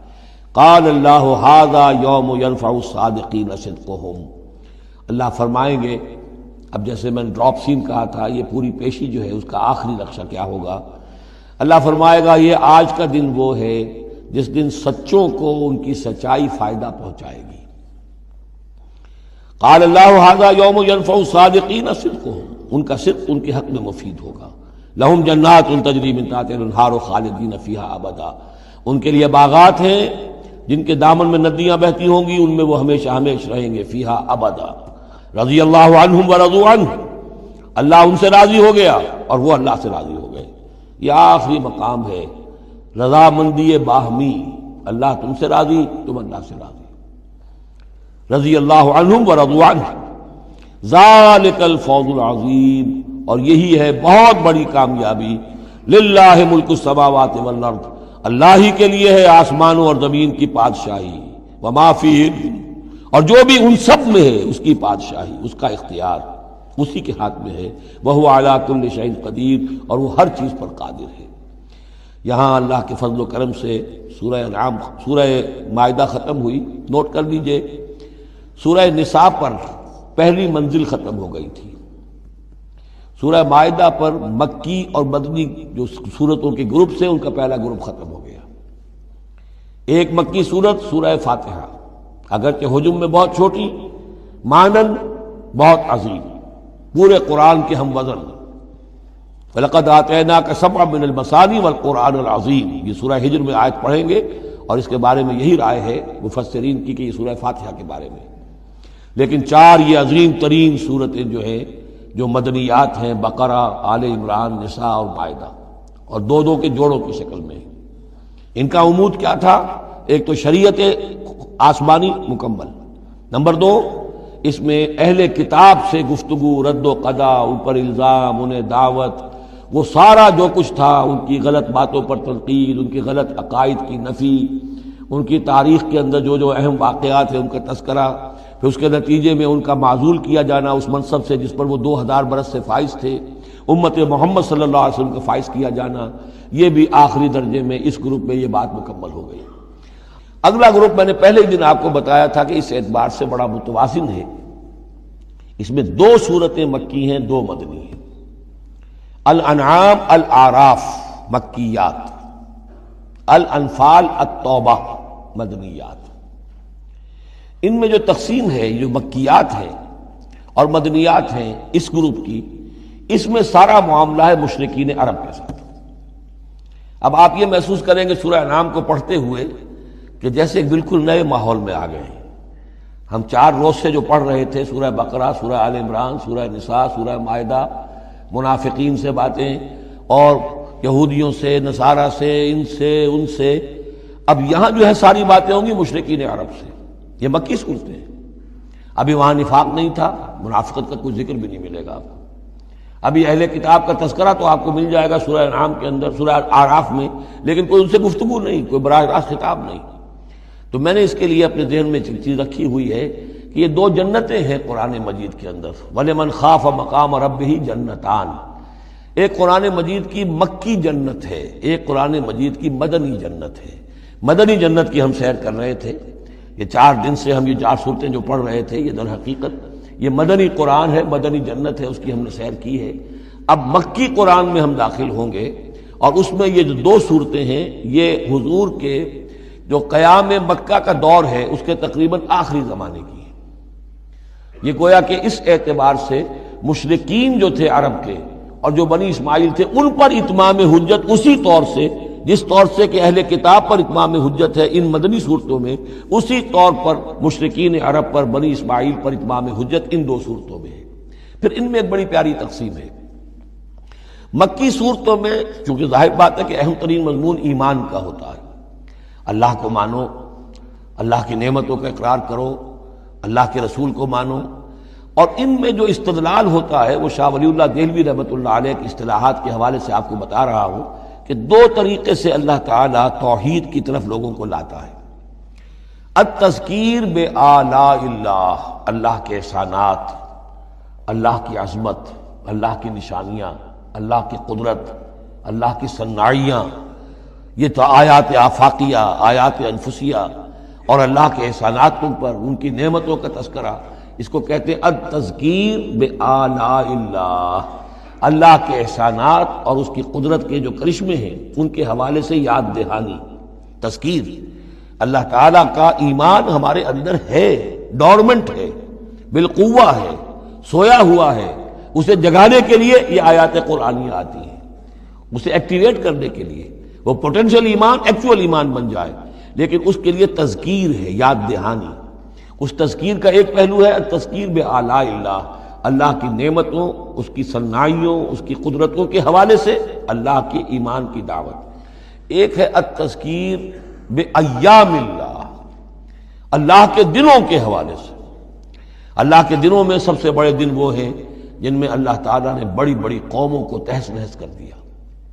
پوری قوم نوح غرق کر دی گئی، پوری قوم عاد برباد کر دی گئی، نسیا منسیہ، پوری قوم سمود ختم کر دی گئی، چند ساتھی اہل ایمان اور وقت کے رسول بچا لیے گئے۔ ایک کشتی پر حضرت نوح اور ان کے ساتھی، محدود چند اہل ایمان، باقی پوری نوع انسانی اس وقت تک اتنی ہی تھی، ختم ہو گئی۔ اس طرح قوم عاد پوری ختم ہو گئی، حضرت ہود اور چند لوگ بچا لیے گئے۔ قوم سمود پوری ختم ہو گئی، حضرت صالح اور چند اہل ایمان بچا لیے گئے۔ قوم شعیب پوری ختم ہو گئی، مدین کے لوگ، صرف حضرت شعیب اور ان کے چند ساتھی بچا لیے گئے۔ عمورہ اور صدوم کی بستیاں برباد کر دی گئی، صرف حضرت لوط علیہ السلام اور ان کی بیٹیاں وہاں سے نکل سکی ہیں، باقی پوری قوم ختم ہو گئی۔ تو یہ ایام اللہ، آل فرعون غرق کر دیے گئے۔ یہ اللہ کی سنت رہی ہے کہ جب بھی کبھی اس نے کسی قوم کی طرف رسول کو بھیجا، نبی نہیں، رسول، جب رسول بھیج دیا گیا، اب اگر قوم میں رسول کو رد کر دیا تو پھر اس کے ساتھ رعایت نہیں ہے، پھر وہ قوم ختم کر دی جائے گی، گویا کہ ثابت ہو گیا ان میں کوئی خیر نہیں ہے۔ جیسے آپ کسی باغ میں سے پتے وتے جھاڑ جھکاڑ جمع کر کے آگ لگا دیتے ہیں، تو گویا کہ یہ دنیا کے باغ کے اندر اب یہ جھاڑ جھکاڑ ہے، ان میں کوئی خیر رہا ہی نہیں۔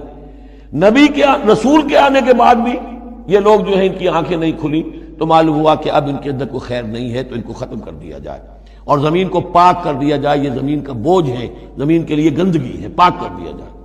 یہ ایام اللہ ہے جن کا ذکر قرآن مجید میں بار بار آتا ہے۔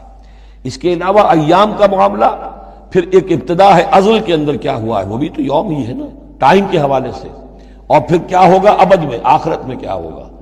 یہ جو ہے سلسلہ تخلیق اور ازلی حقائق، اور پھر یہ کہ بعث بعد الموت، اور پھر کیا ہونا ہے عالم برزخ میں، اور پھر کیا ہونا ہے عالم آخرہ میں، اور پھر کیا ہوگا وہاں پر اصحاب جنت بھی ہوں گے، اصحاب جہنم بھی ہوں گے، اور وہ بھی ہوں گے کہ درمیان میں ہوں گے۔ تو یہ تمام چیزیں جو ہیں یہ آئیں گی سورہ اعراف کے اندر۔ تو یہ تقسیم ہے توحید کے موضوع پر، یہ دونوں صورتیں بہت جامع، لیکن اول سورہ انعام کے اندر التذکیر بآلاء اللہ، اور ثانیاً سورہ اعراف اس میں آئے گی التذکیر بایام اللہ۔ اس کا سب سے بڑا مضمون جو ہے وہ اس پر مشتمل ہے۔ اور اس کے بارے میں ایک روایت یہ بھی ہے اس سورہ انعام کے بارے میں کہ یہ پوری سورت ایک ہی وقت میں نازل ہوئی ہے۔ سورہ بقرہ کی آیات مختلف اوقات میں نازل، سورہ مائدہ اسی طریقے سے، لیکن یہ سورت پوری کی پوری بیک وقت نازل ہوئی ہے۔ اور الفاظ یہ آتے ہیں کہ 70,000 فرشتوں کے جلوں میں حضرت جبرائیل علیہ السلام اس سورت کو لے کر اترے ہیں، اور یہ پوری سورہ انعام ایک ہی نشست میں، یوں سمجھیے ایک ہی تنزیل کے اندر یہ جو کی تو اسی طرح پوری کی پوری اتری ہے۔ اعوذ باللہ من الشیطان الرجیم، بسم اللہ الرحمن الرحیم۔ الحمد للہ الذی خلق السماوات والارض وجعل الظلمات والنور ثم الذین کفروا بربهم یعدلون۔ صدق اللہ العظیم۔ رب اشرح لی صدری ویسر لی امری واحلل عقدۃ من لسانی یفقہوا قولی۔ اللہم ربنا الہمنا رشدنا واعذنا من شرور انفسنا۔ اللہم ارنا الحق حقا وارزقنا اتباعہ وارنا الباطل باطلا وارزقنا اجتنابہ۔ اللہم وفقنا لما تحب وترضى۔ اللہم ارحمنا بالقرآن العظیم واجعلہ لنا اماما ونورا وہدى ورحمہ۔ اللہم ذکرنا منہ ما نسینا وعلمنا منہ ما جہلنا وارزقنا تلاوتہ آناء اللیل وآناء النہار واجعلہ لنا حجتا یا رب العالمین، آمین۔ یہ بات تو میں نے کئی مرتبہ عرض کی ہے کہ حجم کے اعتبار سے قرآن مجید کا 2/3 یا 2/3 حصہ مکی صورتوں پر مشتمل ہے، اور لگ بھگ 1/3 ہے کہ جو مدنیات پر مشتمل ہے۔ البتہ قرآن حکیم میں مکی اور مدنی صورتوں کے جو 7 گروپ ہیں، ان میں سے چونکہ پہلے گروپ کی مکی صورت سورہ فاتحہ ہے، حجم کے اعتبار سے بہت ہی چھوٹی، کل 7 آیات پر مشتمل، اگرچہ معنوی اعتبار سے بہت عظمت کی حامل ہے، بڑی فضیلت کی حامل ہے، تاہم یہ کہ وہ سورہ مبارکہ ایسی ہے کہ وہ مکی مدنی کی تقسیم سے بھی اعلیٰ ہے، ارفع ہے، بلندتر ہے۔ اس حوالے سے اگر دیکھا جائے تو قرآن حکیم میں اس تقسیم کے اعتبار سے مکی اور مدنی صورتوں کے گروپ کے اعتبار سے مکی صورتوں کے 6 گروپ بنتے ہیں، یعنی پہلے گروپ میں نہ ہونے کے برابر۔ پہلا سائزیبل جو جوڑا ہے وہ یہ ہے جو سورہ انعام اور سورہ اعراف پر مشتمل اب ہم شروع کرنے چلے۔ بعض باتیں تو آپ جان لیجئے کہ مکی اور مدنی صورتوں کے مضامین میں جو بنیادی فرق ہے، سب سے پہلی بات یہ ہے کہ مکی صورتوں میں زیادہ تر گفتگو مشرکین عرب کے ساتھ ہے، اور مکی صورتوں کا جو اصل مضمون ہے وہ توحید ہے، توحید کا اثبات، شرک کی نفی۔ اس کے ساتھ جو دوسرے ایمانیات ہیں، ایمان بالآخرہ، ایمان بالرسالت، جو اس کے ساتھ لازمی جڑے ہوئے ہیں، تو اصل مضمون جو ہے مکی صورتوں کا وہ ایمانیات ہیں، اور اس میں زیادہ تر جو خطاب ہے وہ مشرکین عرب کی طرف ہے، جبکہ مدنی صورتوں میں زیادہ تر خطاب جو ہے یا تو مسلمانوں سے بحیثیت امت مسلمہ ہے۔ مکی صورتوں میں مسلمانوں سے خطاب براہ راست بہت کم ہے، بہت کم ہے، اور ہے بھی تو بالواسطہ ہے، یعنی حضور سے خطاب کیا جاتا ہے واحد کے صیغے میں، اور گویا کہ آپ کے ذریعے سے مسلمان مخاطب ہیں۔ اصل رد و قدح جو ہے، جو گفت و شنید ہے، رد و قدح ہے، بحث و نزاع ہے، وہ سب کی سب مشرکین سے ہے، مشرکین عرب سے۔ لیکن یہ کہ جو مدنی صورتیں ان میں براہ راست خطاب امت مسلمہ سے ہے، اور یہ کہ اس کے ساتھ ہی اہل کتاب، جیسا کہ ہم دیکھ چکے ہیں، یہود اور نصارہ، ان کے بارے میں مفصل گفتگویں، ان سے خطاب ملامت کے انداز میں بھی، دعوت کے انداز میں بھی، ترہیب کے انداز میں بھی، ترغیب کے انداز میں بھی۔ پھر یہ کہ مدنی صورتوں میں منافقین سے خطاب ہے، جبکہ پورے مکی قرآن میں نفاق کا ذکر شاید کسی ایک جگہ پر آپ کو مل جائے گا، وہ بھی بہت ہی سمجھیے غیر نمایاں طور پر، اس لیے کہ مکی دور میں یہ نفاق کا مرض موجود نہیں تھا۔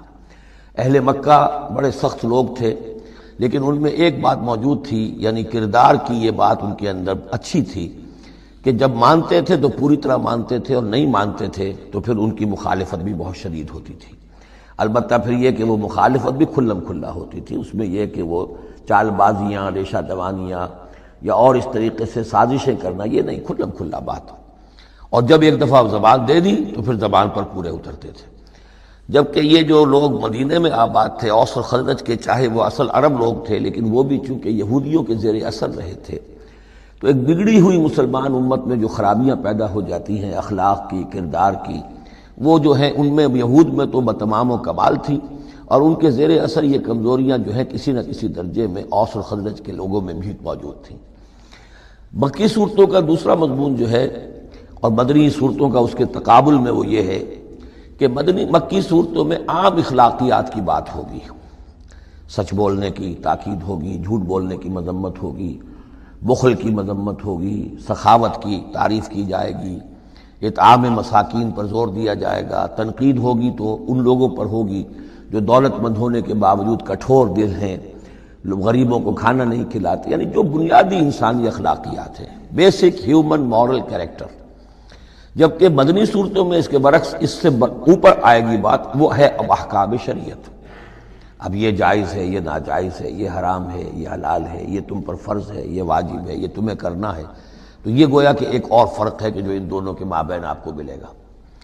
تیسری بات یہ ہے کہ مکی صورتوں میں رسولوں کے حالات بڑی تفصیل کے ساتھ آئے ہیں، لیکن تقریباً یوں سمجھیے کہ بتکرار و اعادہ اس میں جو اصل بات آتی ہے وہ یہ ہے کہ اللہ تعالیٰ نے جس قوم کی طرف بھی اپنے کسی رسول کو بھیجا، پھر یہ کہ اس رسول نے اپنی امکانی حد تک محنت کی، مشقت کی، حق کی دعوت پہنچا دی، حق کو مبرہن کر دیا، بات واضح ہو گئی، حق کا حق ہونا ثابت ہو گیا، باطل کا باطل ہونا ثابت ہو گیا، پھر بھی اگر وہ قوم اڑی رہی اور اس نے رسول کی دعوت کو نہ مانا، اس پر ایمان نہ لائی، تو پھر وہ نسیم منسیہ کر دی گئی، پھر اس کو ساتھ کوئی رعایت نہیں ہوئی، اس کو ختم کر دیا گیا، عذاب استیصال۔ کہ اس قوم کی جڑ کاٹ دی گئی، قطع دابر القوم الذین ظلموا، جڑ کاٹ دی گئی اس قوم کی کہ جنہوں نے ظلم اور کفر کی روش اختیار کی۔ یہ خاص مضمون ہے کہ جو مکی صورتوں کا ہے۔ تو یہ تو ہیں عام مضامین کے جو ان صورتوں کے اندر آپ کو ملیں گے، جو 2/3 جو ہے حجم کے اعتبار سے۔ اب آپ دیکھیے کہ ہم تقریباً کیا بلکہ یوں سمجھیے کہ 5ویں حصے سے زائد پڑھ چکے ہیں قرآن کا، 6.25 پارے ہم پڑھ چکے ہیں، تو 1/5 سے زیادہ پڑھ چکے ہیں۔ ابھی تک کوئی مکی صورت سوائے سورہ فاتحہ کے نہیں آئی۔ یہ مضامین جو میں آپ کو گنوا رہا ہوں یہ اس لیے کہ اب پہلی مرتبہ یہ سورہ انعام میں ایک بالکل بدلی ہوئی کیفیت میں آپ اپنے آپ کو پائیں گے۔ جو میں نے کل کہا تھا کہ ابھی تک ہم مدنی جنت میں تھے، اب مکی جنت میں اب ہمارا داخلہ ہو رہا ہے۔ تو اس میں ان 6 گروپوں کے اندر جو میں نے بتایا ہے ایک اور فرق بھی ہے کہ 2 گروپ ملا کر جو آخری 2 گروپ کی صورتیں ہیں ان میں زیادہ زور جو ہے ایمانیات میں سے آخرت پر ہے، بعث بعد الموت، حساب کتاب، جزا و سزا، جہنم اور جنت۔ درمیانی 2 گروپ کی مکی صورتوں میں زیادہ زور توحید پر ہے۔ اور یہ جو پہلے 2 گروپ ہیں جن میں 2 صورتیں تو یہ شامل ہیں جو سورہ انعام اور اعراف ہیں، اور پھر 14 صورتیں ہیں مسلسل سورہ یونس سے لے کر سورہ مومنون تک۔ وہ طویل ترین حصہ ہے قرآن مجید کا، مکی قرآن کا، کہ 7 پارے تک مسلسل جو ہے مکی صورتیں چلیں گی۔ ان صورتوں میں زیادہ زور رسالت پر ہے۔ جو بات میں نے ابھی عرض کی تھی کہ رسول کی بات اگر نہ مانی جائے تو پھر قوم تباہ و برباد کر دی جاتی ہے۔ نبی کا یہ معاملہ نہیں ہے۔ نبی کی حیثیت ایسی ہوتی ہے جیسے اولیاء اللہ ہیں، ان کی بات جس نے مان لی اس کو فائدہ ہو گیا، نہیں مانی اس کو نقصان ذاتی طور پر ہو جائے گا، لیکن پوری تباہی اور قوم کی ہلاکت نہیں ہوا کرتی تھی۔ عام اولیاء اللہ اور انبیاء میں فرق یہ ہے کہ عام اولیاء اللہ پر وحی نہیں آتی، انبیاء پر وحی آتی تھی، بس اس سے زیادہ فرق ان کے مقام اور مرتبے میں نہیں ہے۔ لیکن یہ کہ رسول بنا کر جس کو بھیج دیا جائے وہ پھر اللہ تعالیٰ کی عدالت بن جاتا ہے کہ اب تو جو اس کو مانے گا اس کے لیے خیر ہے، جو نہیں مانے گا اس کے لیے پھر ہلاکت ہے۔ تو یہ مضامین ہے۔ باقی یہ کہ مکی صورتوں میں پھر جو جوڑے ملیں گے آپ کو، جیسے یہ جوڑا ہم پڑھ رہے ہیں انعام اعراف، اس کے بارے میں ایک بات میں آپ کو کل بتا چکا ہوں کہ جب بات ہوتی ہے اللہ تعالیٰ کو منوانے کی، اللہ تعالیٰ کی معرفت آپ کو حاصل ہو جائے تو اس کے 2 راستے قرآن اختیار کرتا ہے۔ ایک التذکیر بآلاء اللہ، یہ وہی لفظ ہے فَبِأَيِّ آلَاءِ رَبِّكُمَا تُكَذِّبَانِ، اللہ کی نعمتیں، اللہ کی صنائی، اللہ کی قدرتیں، اور اس کے حوالے سے تذکیر اور یاد دہانی اور ایمان کے حقائق کو انسان کے جو قلب کے اندر مضمر ہیں لیکن ڈورمنٹ ہیں، سوئے ہوئے ہیں، ان ایکٹیو ہیں، انہیں اجاگر کرنا۔ اور دوسرا حصہ جو ہوتا ہے التذکیر بایام اللہ، جو رسولوں کو جن قوموں کی طرف بھیجا گیا اور ان کی قوموں نے ان کی بات کو ماننے سے انکار کیا تو جو ان کو نسیہ منسیہ کیا گیا، یہ بڑے بڑے اللہ کے دن ہیں۔ ایک مقام پر قرآن میں ہم خود پڑھیں گے فذکرہم بایام اللہ، اے نبی ان کو ذرا نصیحت کیجئے ایام اللہ کے حوالے سے کہ کیا کچھ بیتا ہے قوم نوح پر اور قوم ہود پر اور قوم صالح پر اور قوم شعیب پر اور قوم لوط پر اور آل فرعون پر، وہ ساری باتیں ان کو بتائیے، مبادا یہ کسی غلط فہمی میں ہو، اگر یہ بھی آپ کی بات نہیں مانیں گے اور آپ کی دعوت کو قبول نہیں کریں گے تو ان کا انجام وہی ہوگا۔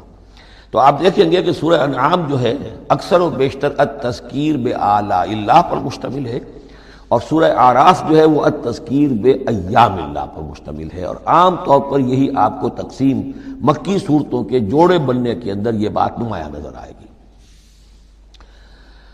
بسم اللہ الرحمن الرحیم، الحمدللہ الذی خلق السماوات والارض وجعل الظلمات والنور۔ کل تعریف اور تمام شکر اس اللہ کے لیے ہے جس نے آسمانوں اور زمین کی تخلیق فرمائی اور بنایا اندھیروں کو اور اجالے کو۔ ایک بات نوٹ کر لیجئے کہ قرآن مجید میں تقریباً 7 پارے کے فصل سے یہ الحمد سے سورت شروع ہوتی ہے۔ سورہ فاتحہ الحمدللہ رب العالمین، اب یہ 7واں پارہ ہے، الحمدللہ الذی خلق السماوات والارض وجعل الظلمات والنور۔ پھر آپ چلیں گے اب 15ویں پارے میں آپ کو ملے گی سورہ کہف، الحمدللہ الذی انزل علی عبدہ الکتاب ولم یجعل لہ عوجا۔ پھر اس کے بعد 23ویں پارے میں 2 صورتیں آئیں گی، سورہ فاطر اور سورہ سبا، یہ دونوں بھی الحمدللہ سے شروع ہوتی ہیں، گویا کہ وہ آخری حصہ بھی اس کے اندر شامل کر دیا گیا۔ تو یہ بڑی صحیح وقفے کے بعد ایک صورت شروع ہوتی ہے اللہ تعالیٰ کی حمد اور تعریف کے حوالے سے۔ خاص طور پر بات نوٹ کرنے کی ہے جعل، خلق اور جعل، آسمان اور زمین چونکہ مادی حقیقتیں ہیں لہذا ان کے لیے لفظ خلق آیا ہے، لیکن نور اور اجالا اور اندھیرا جو ہے یہ در حقیقت اس طرح کی نہیں ہے۔ اندھیرا کس کو کہتے ہیں؟ نور کے نہ ہونے کا نام اندھیرا ہے۔ یہ اس طرح کی کوئی مادی حقیقت نہیں ہے، اس لیے اس کے لیے لفظ جو ہے جعلا آیا، بنائے، اس نے ٹھہرا دیے، بنا دیے، نمایاں کر دیے، معلوم ہو گیا کہ یہ اجالا ہے، یہ اندھیرا ہے۔ ثم الذین کفروا بربہم یعدلون، پھر بھی وہ لوگ جو اپنے رب کا کفر کرتے ہیں اس کے برابر کیے دیتے ہیں، یعدلون بہ شرکاءہم، یعنی جن کو انہوں نے شریک سمجھا ہوا ہے، جن کو انہوں نے اللہ کی ذات میں یا صفات میں یا حقوق میں شریک کیا ہے، تو لوگوں کا حال یہ ہے کہ جب کہ آسمانوں اور زمین کا پیدا کرنے والا بھی تنہا اللہ ہے، اور جب کہ ظلمات اور نور کا جو ہے بنانے والا بھی تنہا اللہ ہے، لیکن پھر بھی لوگوں کا حال یہ ہے کہ انہوں نے اللہ کے ساتھ، اپنے رب کے ساتھ کچھ اور ہستیوں کو برابر ٹھہرا دیا ہے۔ مجھے ایک صاحب نے یہ بات کہی ہے کہ یہ سورہ نساء میں جو ہم 2 مرتبہ گزرے ہیں ایک آیت سے، ان اللہ لا یغفر ان یشرک بہ ویغفر ما دون ذلک لمن یشاء، تو یہ بڑی اہم آیت تھی اور آپ نے اس کی طرف توجہ زیادہ نہیں دی۔ یقیناً یہ بڑی اہم آیت ہے، اس میں کوئی شک نہیں کہ اللہ تعالیٰ اس سے ہرگز معاف نہیں فرمائے گا کہ اس کے ساتھ شرک کیا جائے۔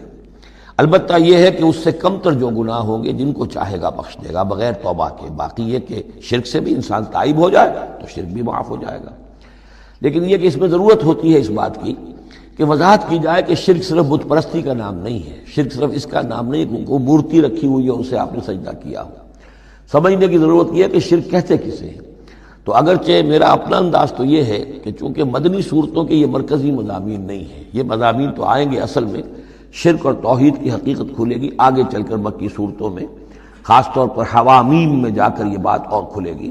توحید عملی کسے کہتے ہیں، توحید نظری کیا ہے، سورہ یاسین اور اسی طریقے سے فاطر اور سورہ سبا، پھر سورہ صاد، یہ جو ایک سلسلہ آئے گا وہ ہے اصل میں کہ جس کی مرکزی جو ہے آیت، وہ صورت جو ہے وہ سورہ یاسین ہے۔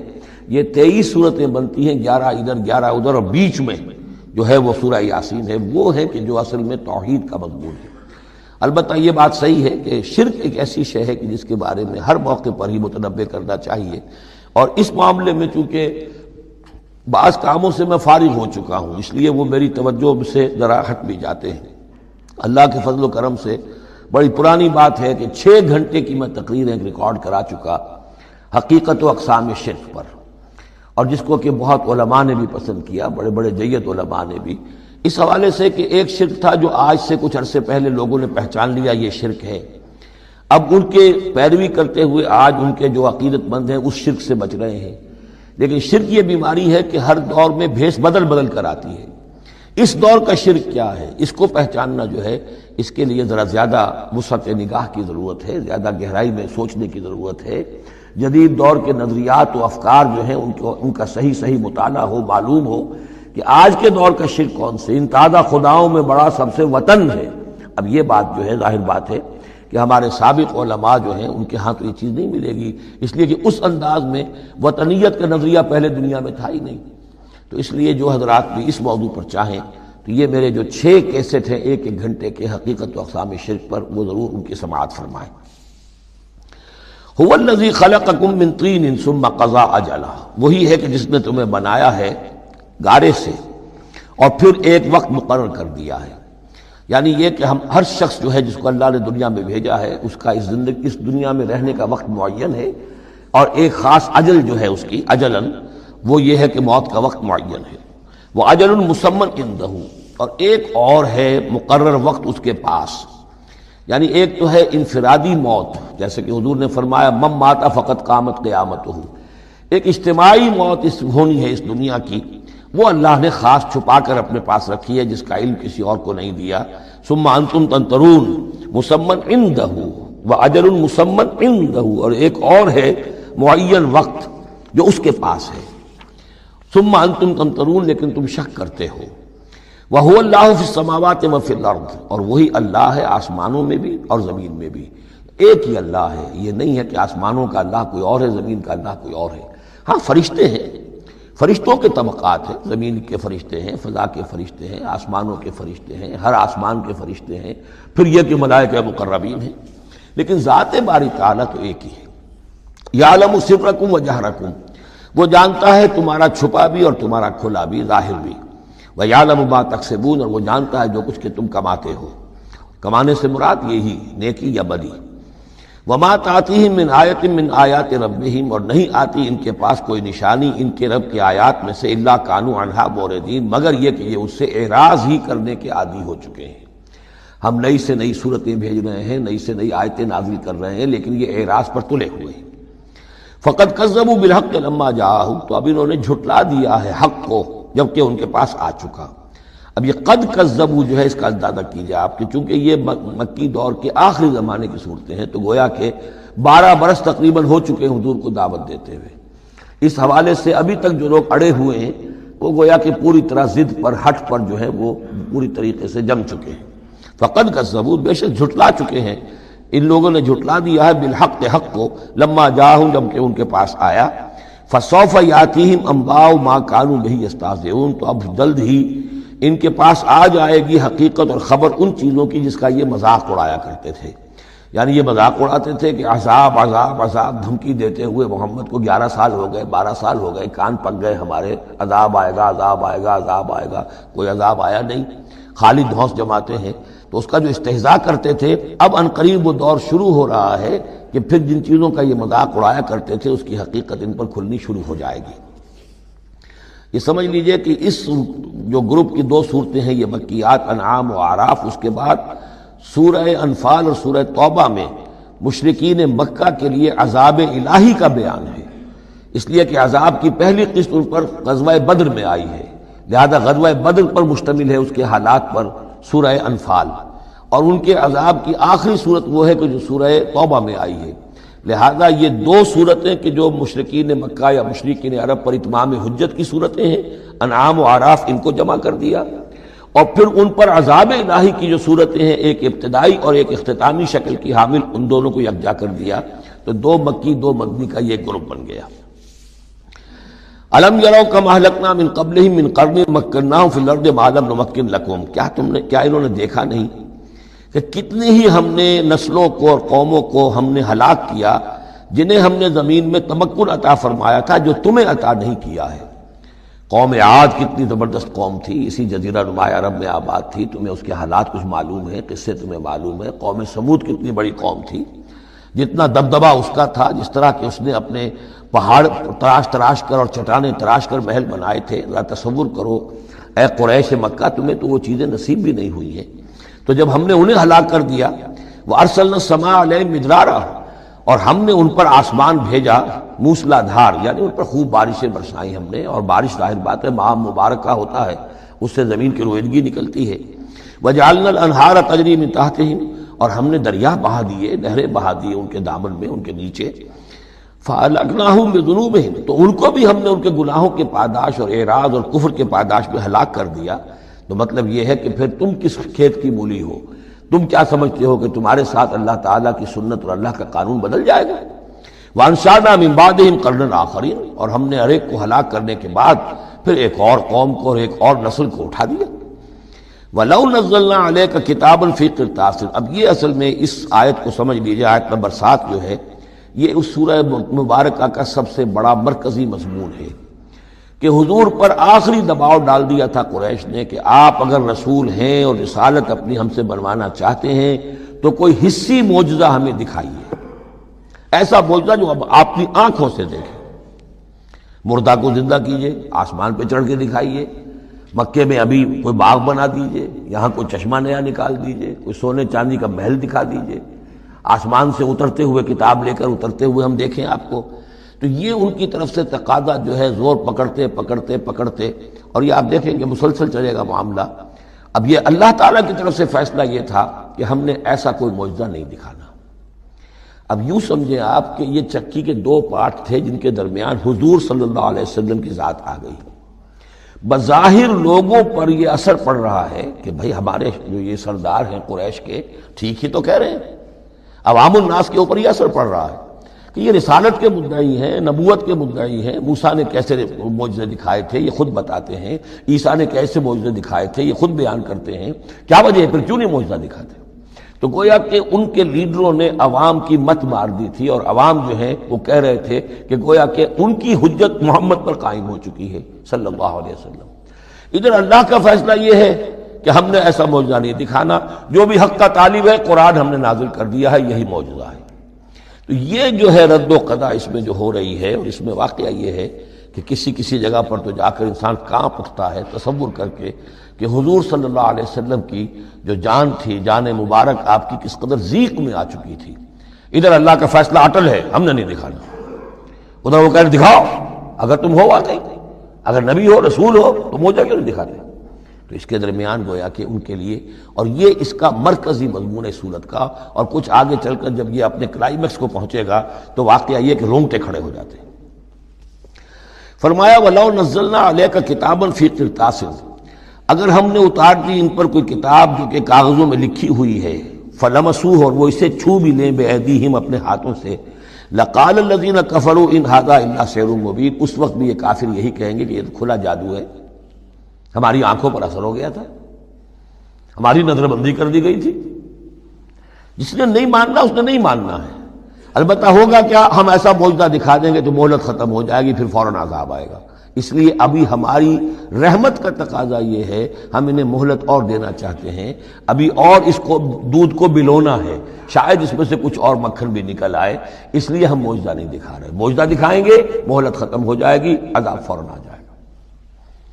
وَقَالُوا لَوْلَا أُنزِلَ عَلَيْهِ مَلَكٌ، وہ کہتے ہیں کیوں نہیں اترا ان کے اوپر کوئی فرشتہ، اوپر سے کوئی فرشتہ جو ہے پروں سے آتا دیکھتے ہم کہ ہاں آ رہا ہے۔ وَلَوْ أَنزَلْنَا مَلَكًا، اور اگر ہم نے فرشتہ اتار دیا ہوتا، لَقُضِيَ الْأَمْرُ ثُمَّ لَا يُنظَرُونَ، پھر تو فیصلہ ہی چکا دیا جاتا، پھر انہیں کوئی مہلت نہ ملتی۔ یعنی یہ کہ یہ ساری جو آزمائش ہے اس دنیا کی زندگی میں، وہ تو غیب کے پردے کی وجہ سے تو آزمائش ہے، غیب کا پردہ اٹھ جائے امتحان ختم، پھر تو نتیجے کے ڈکلیئر کرنے کا وقت آ جائے گا۔ یہ تو امتحان جو ہے سارا وہ اس غیب ہی کی وجہ سے تو ہے۔ وَلَوْ جَعَلْنَاهُ مَلَكًا لَجَعَلْنَاهُ رَجُلًا، اور اگر ہم اسے فرشتہ بنا کر بھیج بھی دیتے، کسی بجائے محمد کے صلی اللہ علیہ وسلم کسی فرشتے کو نبی بنا کر بھیجتے، تو اسے بھی ہم نے انسان بنا کر بھیجنا تھا، انسانوں کے لیے بھیجنا تھا نا۔ فرشتوں میں بھیجنا ہوتا تو فرشتے بھیجتے، جب انسانوں میں بھیجنا تھا تو انسانی کو بھیجنا تھا۔ وَلَلَبَسْنَا عَلَيْهِمْ مَا يَلْبِسُونَ، اور جو اس وقت التباس ان کو ہو رہا ہے وہ التباس اس وقت بھی ہو جاتا، جیسے کہ حدیث جبرائیل جو ہے اس میں ہمیں معلوم ہے، حضرت جبرائیل علیہ السلام ایک انسانی شکل میں آئے تو لوگوں کو کیا پتہ چلا کہ یہ جبرائیل ہے، وہ انسانی شکل میں آئے۔ وَلَقَدِ اسْتُهْزِئَ بِرُسُلٍ مِّن قَبْلِكَ، اور اے نبی آپ دل گرفتہ نہ ہوں، آپ سے پہلے بھی تو رسولوں کا اسی طریقے سے مذاق اڑایا گیا، یہ صرف آپ پہلی مرتبہ نہیں ہے۔ قُلْ مَا كُنْتُ بِدْعًا مِّنَ الرُّسُلِ، اے نبی کہہ دیجئے کہ میں کوئی نیا نویلا رسول نہیں ہوں، مجھ سے پہلے بہت رسول آئے، لیکن یہاں بات اللہ کہہ رہے ہیں وَلَقَدِ اسْتُهْزِئَ بِرُسُلٍ مِّن قَبْلِكَ، اے نبی آپ سے پہلے بھی جو رسول آئے ان کا مذاق اڑایا گیا۔ حضرت نوح کا کیسا مذاق اڑا ہوگا، 950 برس تک اڑا ہوگا۔ آپ کو تو ابھی 10-11 برس ہوئے ہیں، وہ 950 برس تک ہمارے اس بندے نے جو ہے وہ جھیلا ہے سب کچھ۔ فَحَاقَ بِالَّذِينَ سَخِرُوا مِنْهُمْ مَا كَانُوا بِهِ يَسْتَهْزِئُونَ، بالآخر پھر گھیر لیا ان لوگوں کو کہ جو ہنسی مذاق اڑاتے تھے اسی چیز نے جس کا وہ استہزاء کرتے تھے۔ معاملہ وقت کا ہے، ٹائم فیکٹر کے سوا کچھ نہیں ہے۔ ابھی آپ کہہ رہے ہیں کہ کوئی جلدی سے ان کو دکھائی دیا جائے تاکہ ان کی زبانیں تو بند ہو جائیں کم وقتوں کی، لیکن یہ کہ نہیں، ہماری حکمت میں ابھی نہیں ہے کہ ہم کوئی ایسا معجزہ دکھائیں۔ قُلْ سِیرُوا فِی الْأَرْضِ ثُمَّ انظُرُوا کیف کان عاقبۃ المکذبین، اے نبی ان سے کہیے گھومو پھرو زمین کے اندر اور دیکھو کیا انجام ہوا ہے جھٹلانے والوں کا۔ تمہارے ہی اس جزیرہ نما عرب میں قوم عاد، قوم ثمود، یہ سب کے سب تھے، اور جب تم جاتے ہو شام کی طرف سفر کرتے ہو، قافلے لے کے جاتے ہو، تو وہاں قوم مدین کے مسکن بھی آتے ہیں، قوم لوط کے شہر بھی آتے ہیں، یہ سب تم دیکھتے ہو۔ قُلْ لِمَن مَّا فِی السَّمَاوَاتِ وَالْأَرْضِ قُلْ لِلَّهِ، ان سے پوچھئے کس کا ہے جو کچھ کو ہے آسمان اور زمین میں، پھر کہہ دیجئے اللہ کا ہے۔ كَتَبَ عَلَى نَفْسِهِ الرَّحْمَةَ، اور یہ اصل میں کہنا کس اعتبار سے ہے کہ مشرکین مکہ بھی یہ مانتے تھے مالک اور خالق اللہ ہے، ہمارے معبودوں کا مسئلہ تو یہ ہے کہ ہؤلاء شفعاؤنا عند اللہ، یہ ہماری شفاعت کریں گے اللہ کے پاس۔ وہ یہ تو نہیں کہتے تھے کہ لات اور منات اور عزا نے اور حبل نے دنیا پیدا کی ہے، ایسے قودن نہیں تھے، وہ کہتے تھے اللہ نے پیدا کیا۔ وَلَئِن سَأَلْتَهُم مَّنْ خَلَقَ السَّمَاوَاتِ وَالْأَرْضَ لَيَقُولُنَّ اللَّهُ، اے نبی آپ ان سے پوچھیں گے آسمان و زمین کس نے بنائے، کہیں گے اللہ نے بنائے۔ تو وہ کوئی کائنات کی تخلیق میں اس کے مالک ہونے میں شرک نہیں کرتے تھے۔ شرک ان کا کیا تھا، یہ بڑے چہیتے ہیں، لاڈلے ہیں، اونچے مقام ہے، یہ ہمیں چھڑوا لیں، یہ شرک تھا۔ کتب علی نفسہ الرحمہ، اس نے اپنے اوپر رحمت کو لازم کر لیا ہے. یہ کتبہ اللہ نے لکھ لیا ہے، علی نفسہ ہی، اپنے اوپر. یعنی یہ لزوم اللہ اپنے اوپر کوئی شے لازم کر لے، ہم کوئی شے اللہ پر خود لازم قرار نہیں دے سکتے. کتب علی نفسہ الرحمہ لیجمعنکم الی یوم القیامۃ لا ریب فیہ، وہ لازماً جمع کرے گا تمہیں قیامت کے دن کہ جس میں کوئی شک نہیں ہے. والذین خسروا انفسہم فہم لا یؤمنون، تو جو لوگ اپنے آپ کو خسارے میں ڈالنے کا فیصلہ کر چکے ہیں وہ ایمان نہیں لائیں گے. یہاں ایک نقطہ ہے، ذرا غور کرنے کی بات ہے کہ یہ رحمت کا اظہار کیسے ہوا. کتب علی نفسہ الرحمہ لیجمعنکم الی یوم القیامہ، قیامت کے دن تو مار پڑے گی، سزا پڑے گی، سختیاں ہوں گی. اہل ایمان کے لیے یہ رحمت کا ظہور ہوگا. یہاں رخ ہے اہل ایمان کے لیے، انبیاء و رسل کے لیے، صدیقین اور شہداء کے لیے، صالحین کے لیے. تم جو کچھ جھیل رہے ہو، جو مصیبتیں برداشت کر رہے ہو، جو اس وقت تمہیں تنگی ہو رہی ہے، تمہارے لیے اللہ تعالیٰ کی رحمت کا وہ وقت آ کر رہے گا. تمہاری ان ساری خدمات کا بھرپور صلہ ملے گا. تمہاری ان ساری سرفروشیوں کے لیے اللہ تعالیٰ کی طرف سے قدر افزائی کا اعلان ہوگا. کتب علی نفسہ الرحمہ لیجمعنکم الی یوم القیامہ. کبھی تمہیں یہ خیال نہ آئے کہ ہم تو سب کچھ یہاں پر اپنا لٹا بھی بیٹھے اللہ کے لیے، پتہ نہیں وہ دن آئے گا بھی کہ نہیں، پتہ نہیں کوئی ملاقات ہونی بھی ہے کہ نہیں، پتہ نہیں یہ سب کچھ جو ہے واقعی حق ہے یا نہیں کہ جمع ہونا ہے اللہ کے ہاں اور جزا و سزا ہونی ہے. تو ان وسوسوں کو اپنے دل سے، اپنے دماغ سے دور کرو. لہ ما سکن فی اللیل والنہار، اور اسی کا ہے جو کچھ کہ ساکن ہو جاتا ہے رات میں. اور یہاں مقابلے کا لفظ محذوف ہے، وما تحرک فی النہار، اور جو شے متحرک ہو جاتی ہے دن کے وقت. یہ مقابلے کے لفظ کو قرآن مجید میں حذف کر دیا جاتا ہے تاکہ آدمی خود اپنی عقل سے کام لے. ورنہ ظاہر بات ہے کہ نہار جو ہے دن کا وقت جو ہے وہ سکون کے لیے نہیں ہے. وَلَهُ مَا سَكَنَ فِي اللَّيْلِ وَمَا تَحَرَّكَ فِي النَّهَارِ، وہ اسی کا ہے جو کچھ کہ رات کے وقت سکون پکڑتا ہے اور دن کے وقت متحرک ہو جاتا ہے. وَهُوَ السَّمِيعُ الْعَلِيمُ، وہ سب کچھ سننے والا اور جاننے والا ہے. قُلْ أَغَيْرَ اللَّهِ أَتَّخِذُ وَلِيًّا فَاطِرِ السَّمَاوَاتِ وَالْأَرْضِ، ان سے کہیے لوگو، عقل کے ناخن لو، کیا میں اللہ کے سوا کسی اور کو اپنا ولی بنا لوں، اپنا کارساز، اپنا مولا، اپنا مالک، اپنا حمایت، اللہ کو چھوڑ کر کسی اور کو بنا لوں. فاطر السماوات والارض، جو کہ آسمانوں اور زمین کا پیدا کرنے والا، تم بھی مانتے ہو کہ وہی پیدا کرنے والا ہے، تو اس کو چھوڑ کر کسی اور کو اپنا ولی بنائیں اور کسی اور کے خود ولی بن جائیں، تو یہ تو بڑی حماقت کی بات ہے، بڑے گھاٹے کا سودا ہے. وَهُوَ يُطْعِمُ وَلَا يُطْعَمُ، وہ کھانا کھلاتا ہے، اسے کھانا کھلایا نہیں جاتا. تم تو بتوں کے سامنے تو رکھتے ہو، چڑھاوے اور حلوے مانڈے پیش کرتے ہو، اللہ کو تو کوئی ضرورت نہیں، وہ تو کھلاتا ہے تمہیں، وہ رازق ہے.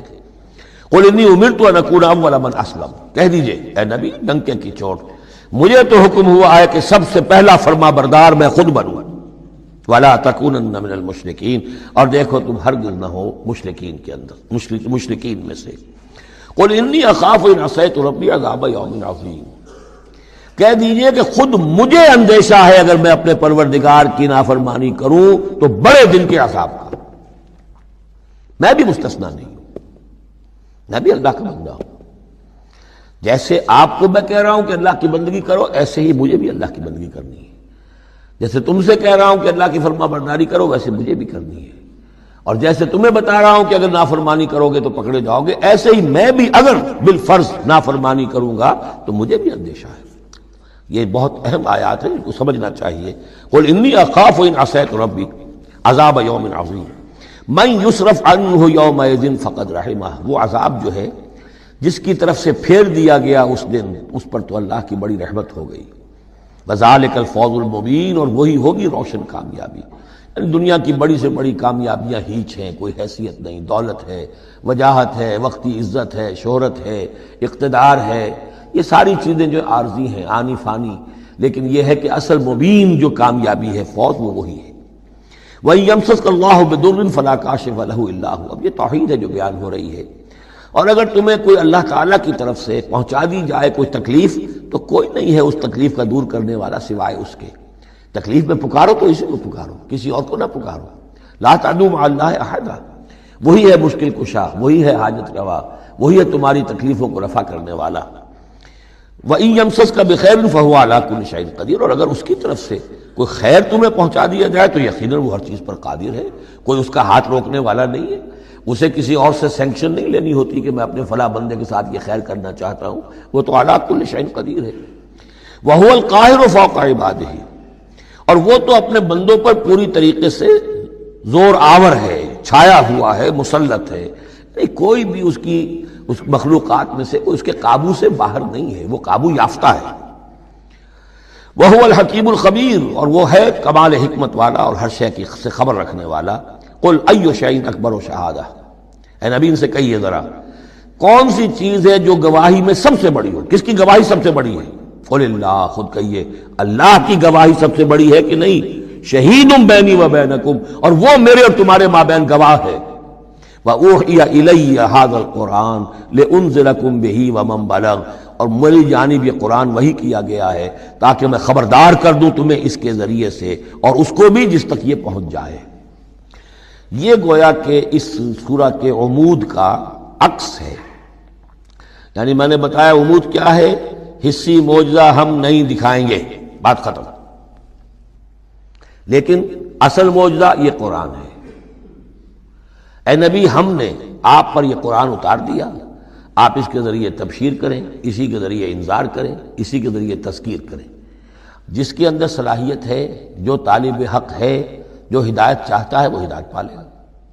باقی جس کے دل میں کجی ہے، ٹیڑھ ہے، تعصب ہے، ضد ہے، ہٹ درمی ہے، حسد ہے، تکبر ہے، وہ آپ 10 لاکھ معجزے دکھا لیجئے وہ نہیں مانے گا۔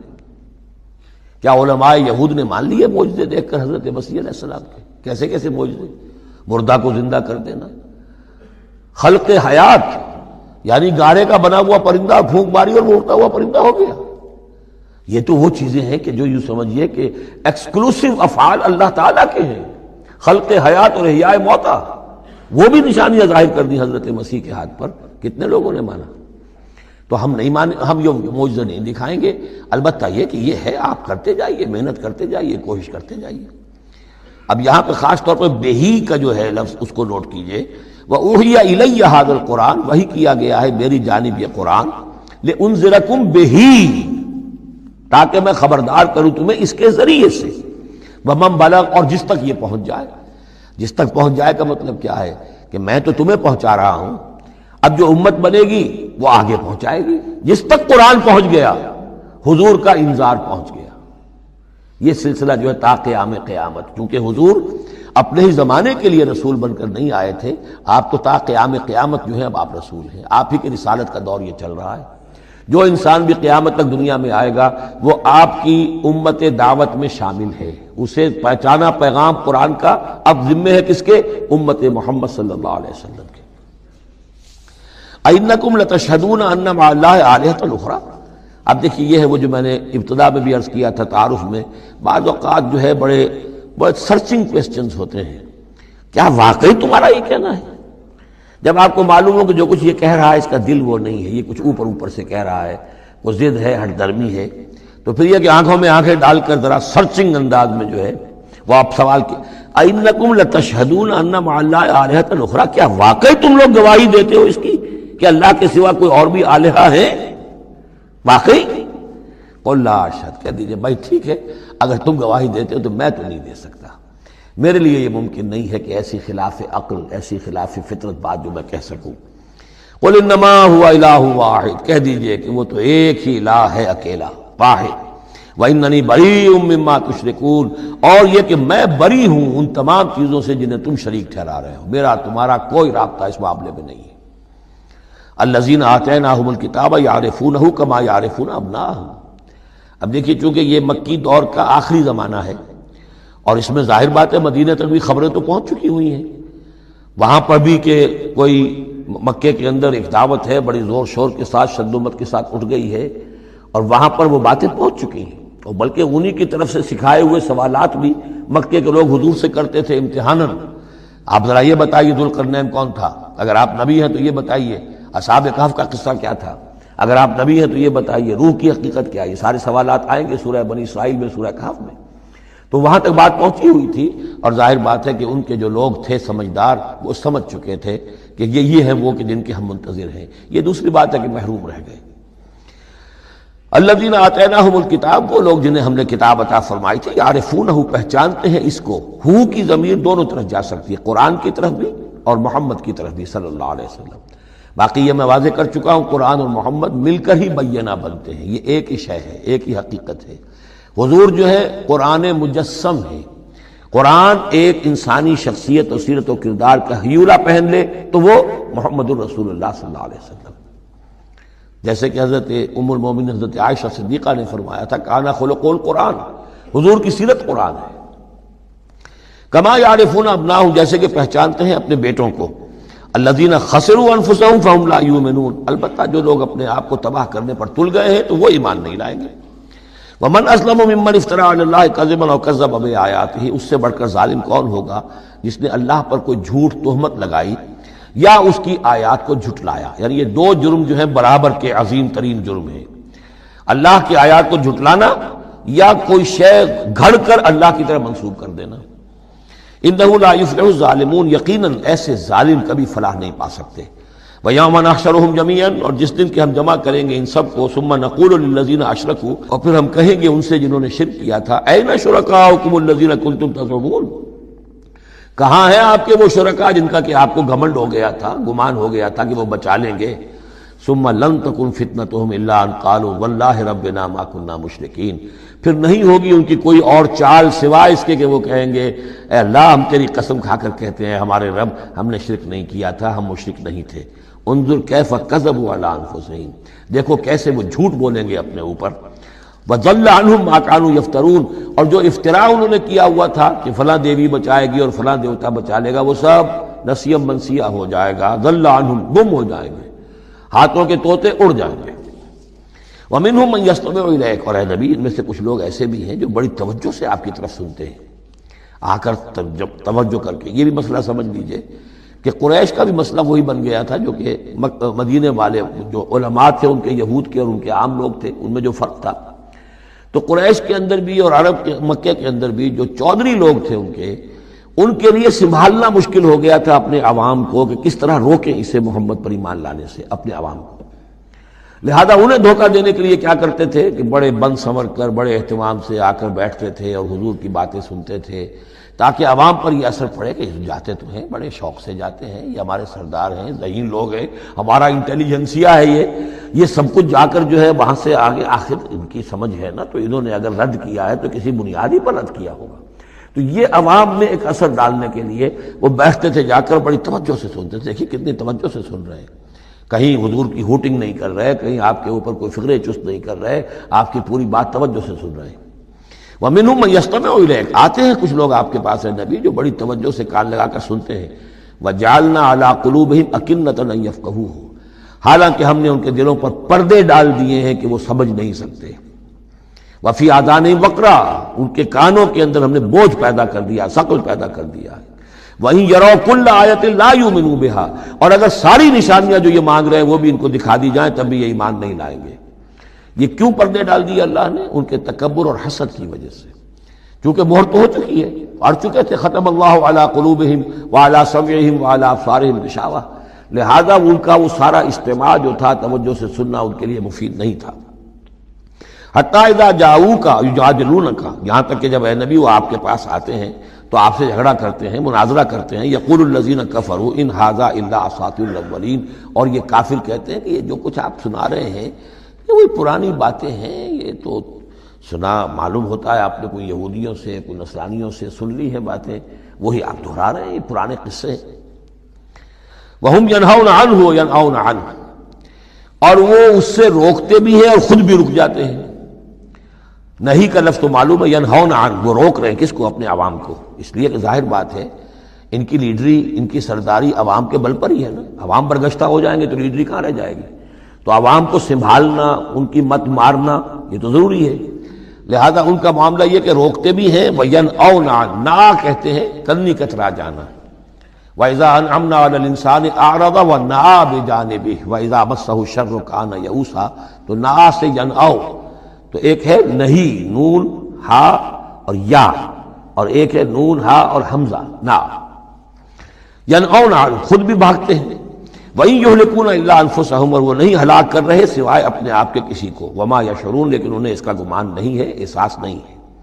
وَلَوْ تَرَىٰ إِذْ وُقِفُوا عَلَى النَّارِ، اور کاش کہ تم دیکھ پاتے جب یہ کھڑے کیے جائیں گے آگ کے کنارے، فَقَالُوا يَا لَيْتَنَا نُرَدُّ وَلَا نُكَذِّبَ بِآيَاتِ رَبِّنَا، اس پر یہ کہیں گے ہائے کاش کسی طرح ہمیں لوٹا دیا جائے۔ نُرَدُّ فَنُصَدِّقُ، یہ محذوف مانا جائے گا، اگر ہمیں لوٹا دیا جائے تو ہم تصدیق کریں گے، فَنُصَدِّقُ وَلَا نُكَذِّبَ بِآيَاتِ رَبِّنَا، اور اپنے رب کی آیات کو جھٹلائیں گے نہیں، ایک دفعہ ہمیں دوبارہ وہاں بھیج دیا جائے۔ وَنَكُونَ مِنَ الْمُؤْمِنِينَ، اور ہم تو 100% پکے اور سچے مومن بن جائیں گے۔ بل بدا لهم ما كانوا يخفون من قبل، نہیں، اصل حقیقت یہ ہے کہ جس چیز کو پہلے یہ اپنے اندر چھپائے ہوئے تھے وہ ظاہر ہو گئی۔ پہلے بھی حق ان پر واضح تھا، بات ان پر کھل چکی تھی، یہ نہیں تھا کہ بات واضح نہیں تھی، وہ بات واضح تھی، لیکن اس وقت جو ہے حسد کے، بغض کے، تکبر کے یہ جو پردے پڑے ہوئے تھے۔ وَلَوْ رُدُّوا لَعَادُوا لِمَا نُهُوا، اور اگر انہیں لوٹا دیا جائے دنیا میں دوبارہ بالفرض، تو جو کچھ جس چیز سے روکا جا رہا تھا وہی پھر کریں گے دوبارہ، وہاں جا کے وہاں کے تقاضے سامنے آ جائیں گے، اپنے دنیاوی تقاضے ہوں گے، مال اولاد کی محبت ہوگی، یہ ساری چیزیں پھر انہیں اسی راستے کے اوپر ڈال دیں گی۔ وَإِنَّهُمْ لَكَاذِبُونَ، اور یقیناً وہ جھوٹے ہیں۔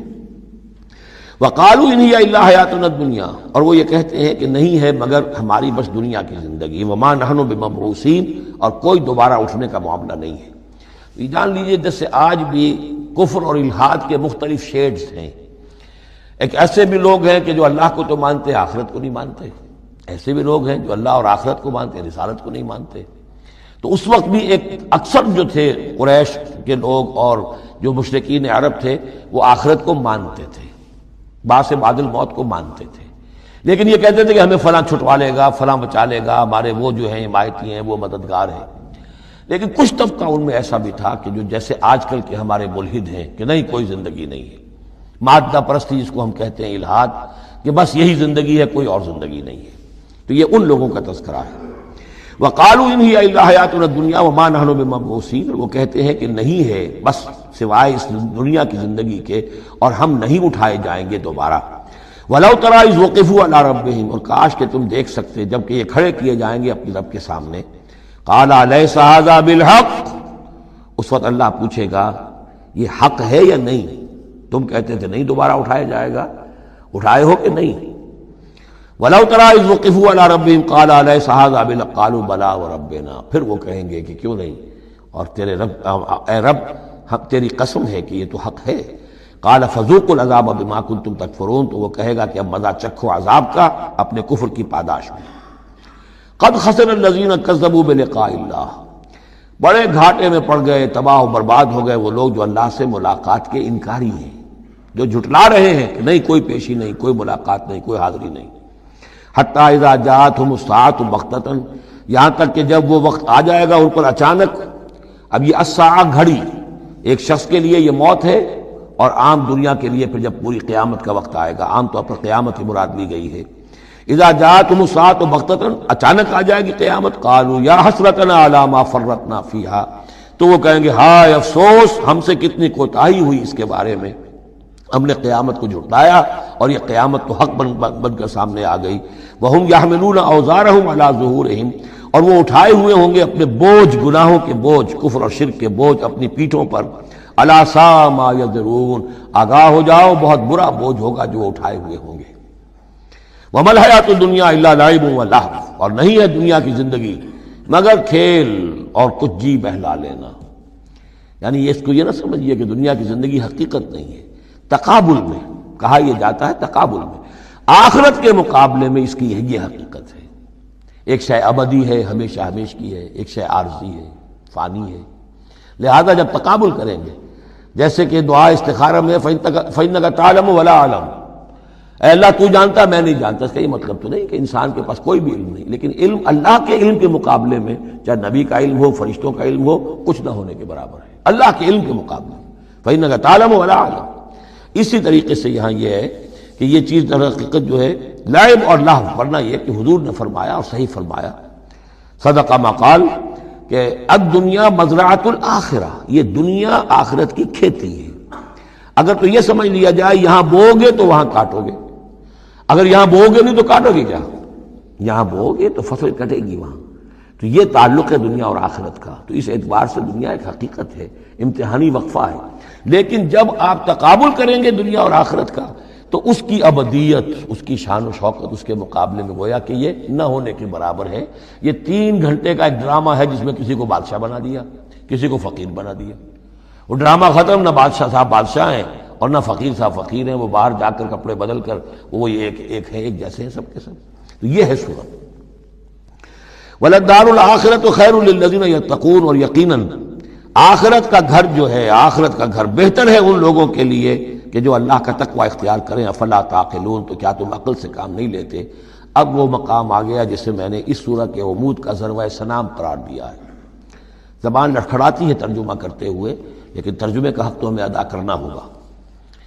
قد نعلم، اے نبی ہمیں خوب معلوم ہے، انہ لیحزنک الذی یقولون، جو کچھ یہ کہہ رہے ہیں، جو مطالبے کر رہے ہیں، جو اپنے آپ سے جو معجزے مانگنے کا تقاضا کر رہے ہیں، اس سے آپ غمگین ہیں.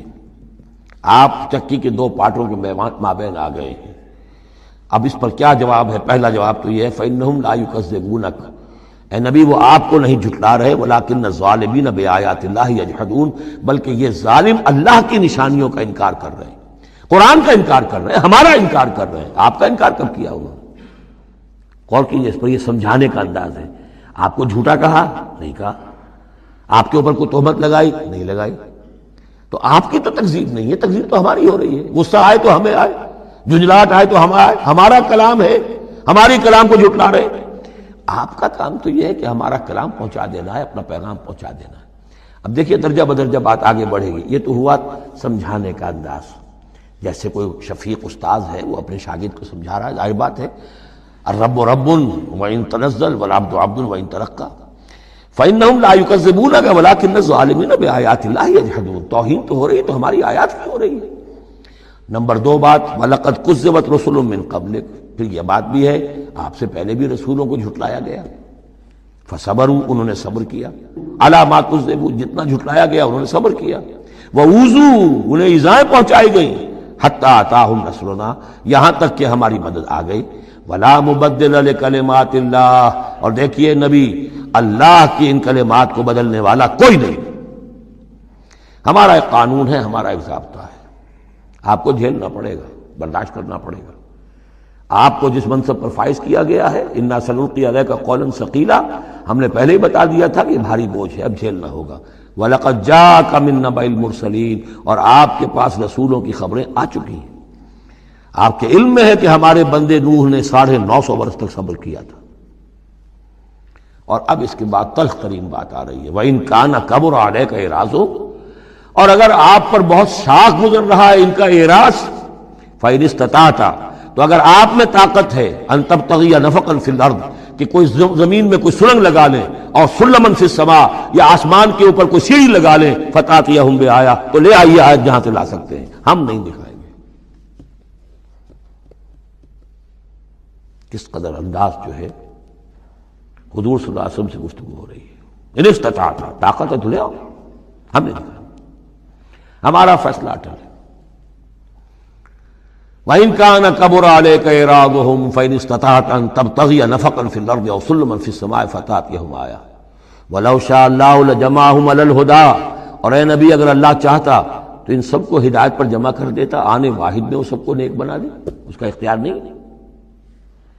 اب دیکھیے سخت ترین لفظ آ رہا ہے فَلَا تَكُونَنَّ مِنَ الْجَاهِلِينَ. تو اب میں ترجمہ یہاں پر جذباتی کا لفظ کروں گا، آپ جذباتی نہ ہوں، بس اس سے زیادہ لفظ جو ہے میں استعمال نہیں کر سکتا. فَلَا تَكُونَنَّ مِنَ الْجَاهِلِينَ، یہی لفظ آیا ہے خود حضرت نوح سے خطاب میں، اِنِّی أَعِظُكَ أَن تَكُونَ مِنَ الْجَاهِلِينَ. جب حضرت نوح علیہ السلام نے کہا تھا کہ اللہ یہ میرا بیٹا، تیرا وعدہ تھا کہ میرے اہل کو تو بچا لے گا، یہ میری نگاہوں کے سامنے میرا بیٹا غرق ہو گیا. ان ابنی من اہلی، میرا بیٹا تو میرے اہل میں تھا. لیکن جواب جو ملا ہے وہ آپ سورہ ہود میں جا کے پڑھیں گے، بڑا سخت ہے. 950 برس تک جس اللہ کے بندے نے چاکری کی ہے اللہ کی، اللہ کے دین کی دعوت پھیلائی ہے، محنت کی ہے، مشقت کی ہے، لیکن یہ بات بھی اللہ کی شان جو ہے بہت بلند ہے، بہت بلند ہے، بہت بلند ہے.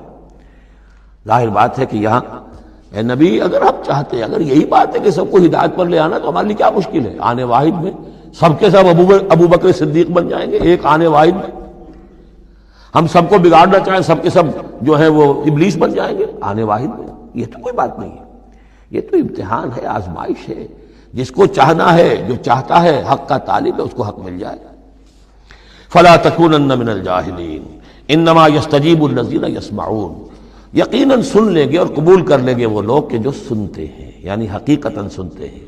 والموتى یبعثهم اللہ، اور جو مردہ ہیں نظر آتے ہیں زندہ، حقیقت میں مردہ ہیں، ان کو تو اللہ تعالیٰ اٹھائے گا، ثم الیہ یرجعون، اور پھر وہ اسی کی طرف لوٹا دیے جائیں گے۔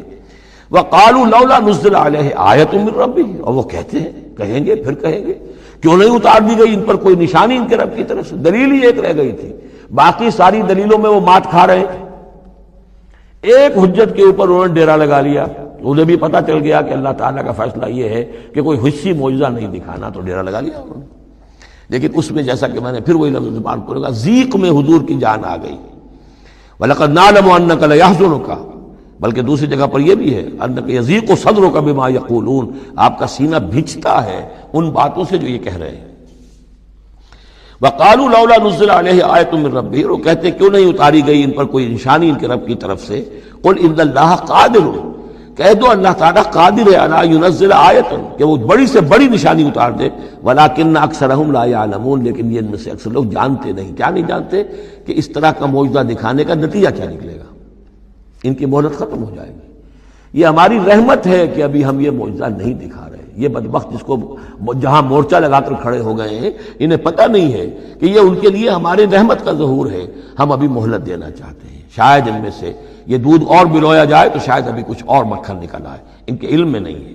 وَمَا مِن دَابَّةٍ فِي الْأَرْضِ وَلَا طَائِرٍ يَطِيرُ بِجَنَاحَيْهِ إِلَّا أُمَمٌ أَمْثَالُكُمْ، اور نہیں ہے کوئی بھی چلنے والا زمین پر، کوئی بھی جانور اور نہ پرندہ جو اپنے دونوں بازوؤں کے اوپر تیرتا ہے اور اڑتا ہے، مگر وہ بھی تمہاری طرح کی امتیں ہیں، ان کے اپنے نظام ہیں، ان کے اپنے لیڈر ہوتے ہیں، چیونٹیوں کی بھی ملکہ ہوتی ہے، شہد کی مکھی بھی ملکہ ہے، ان کا ایک پورا کا پورا نظام ہے۔ ما فرطنا فی الکتاب من شیء، ہم نے تو اپنی کتاب میں کسی شے کی کوئی کمی نہیں رکھی ہے، ہر طرح کے دلائل دے دیے ہیں، ہر طرح کے شواہد پیش کر دیے ہیں، ہر طرح کی جو ہے استشہاد کر دیا ہے۔ ثم الی ربہم یحشرون، پھر یہ اپنے رب کی طرف لوٹائے جائیں گے، جمع کیے جائیں گے، وہاں ہر ایک کو اپنے کیے کا پورا بدلہ مل جائے گا۔ والذین کذبوا بآیاتنا، اور جو لوگ ہماری آیات کو جھٹلا رہے ہیں، صم و بکم فی الظلمات، وہ بہرے اور گونگے ہیں، اندھیروں میں بھٹک رہے ہیں۔ من یشاء اللہ یضللہ، جس کو اللہ چاہتا ہے اس کی پھر گمراہی کے اوپر مہر تصدیق ثبت کر دیتا ہے، اس کی گمراہی کا فیصلہ کر دیتا ہے۔ ومن یشاء یجعلہ علی صراط مستقیم، اور جس کو چاہتا ہے اسے سیدھے راستے کے اوپر لے آتا ہے۔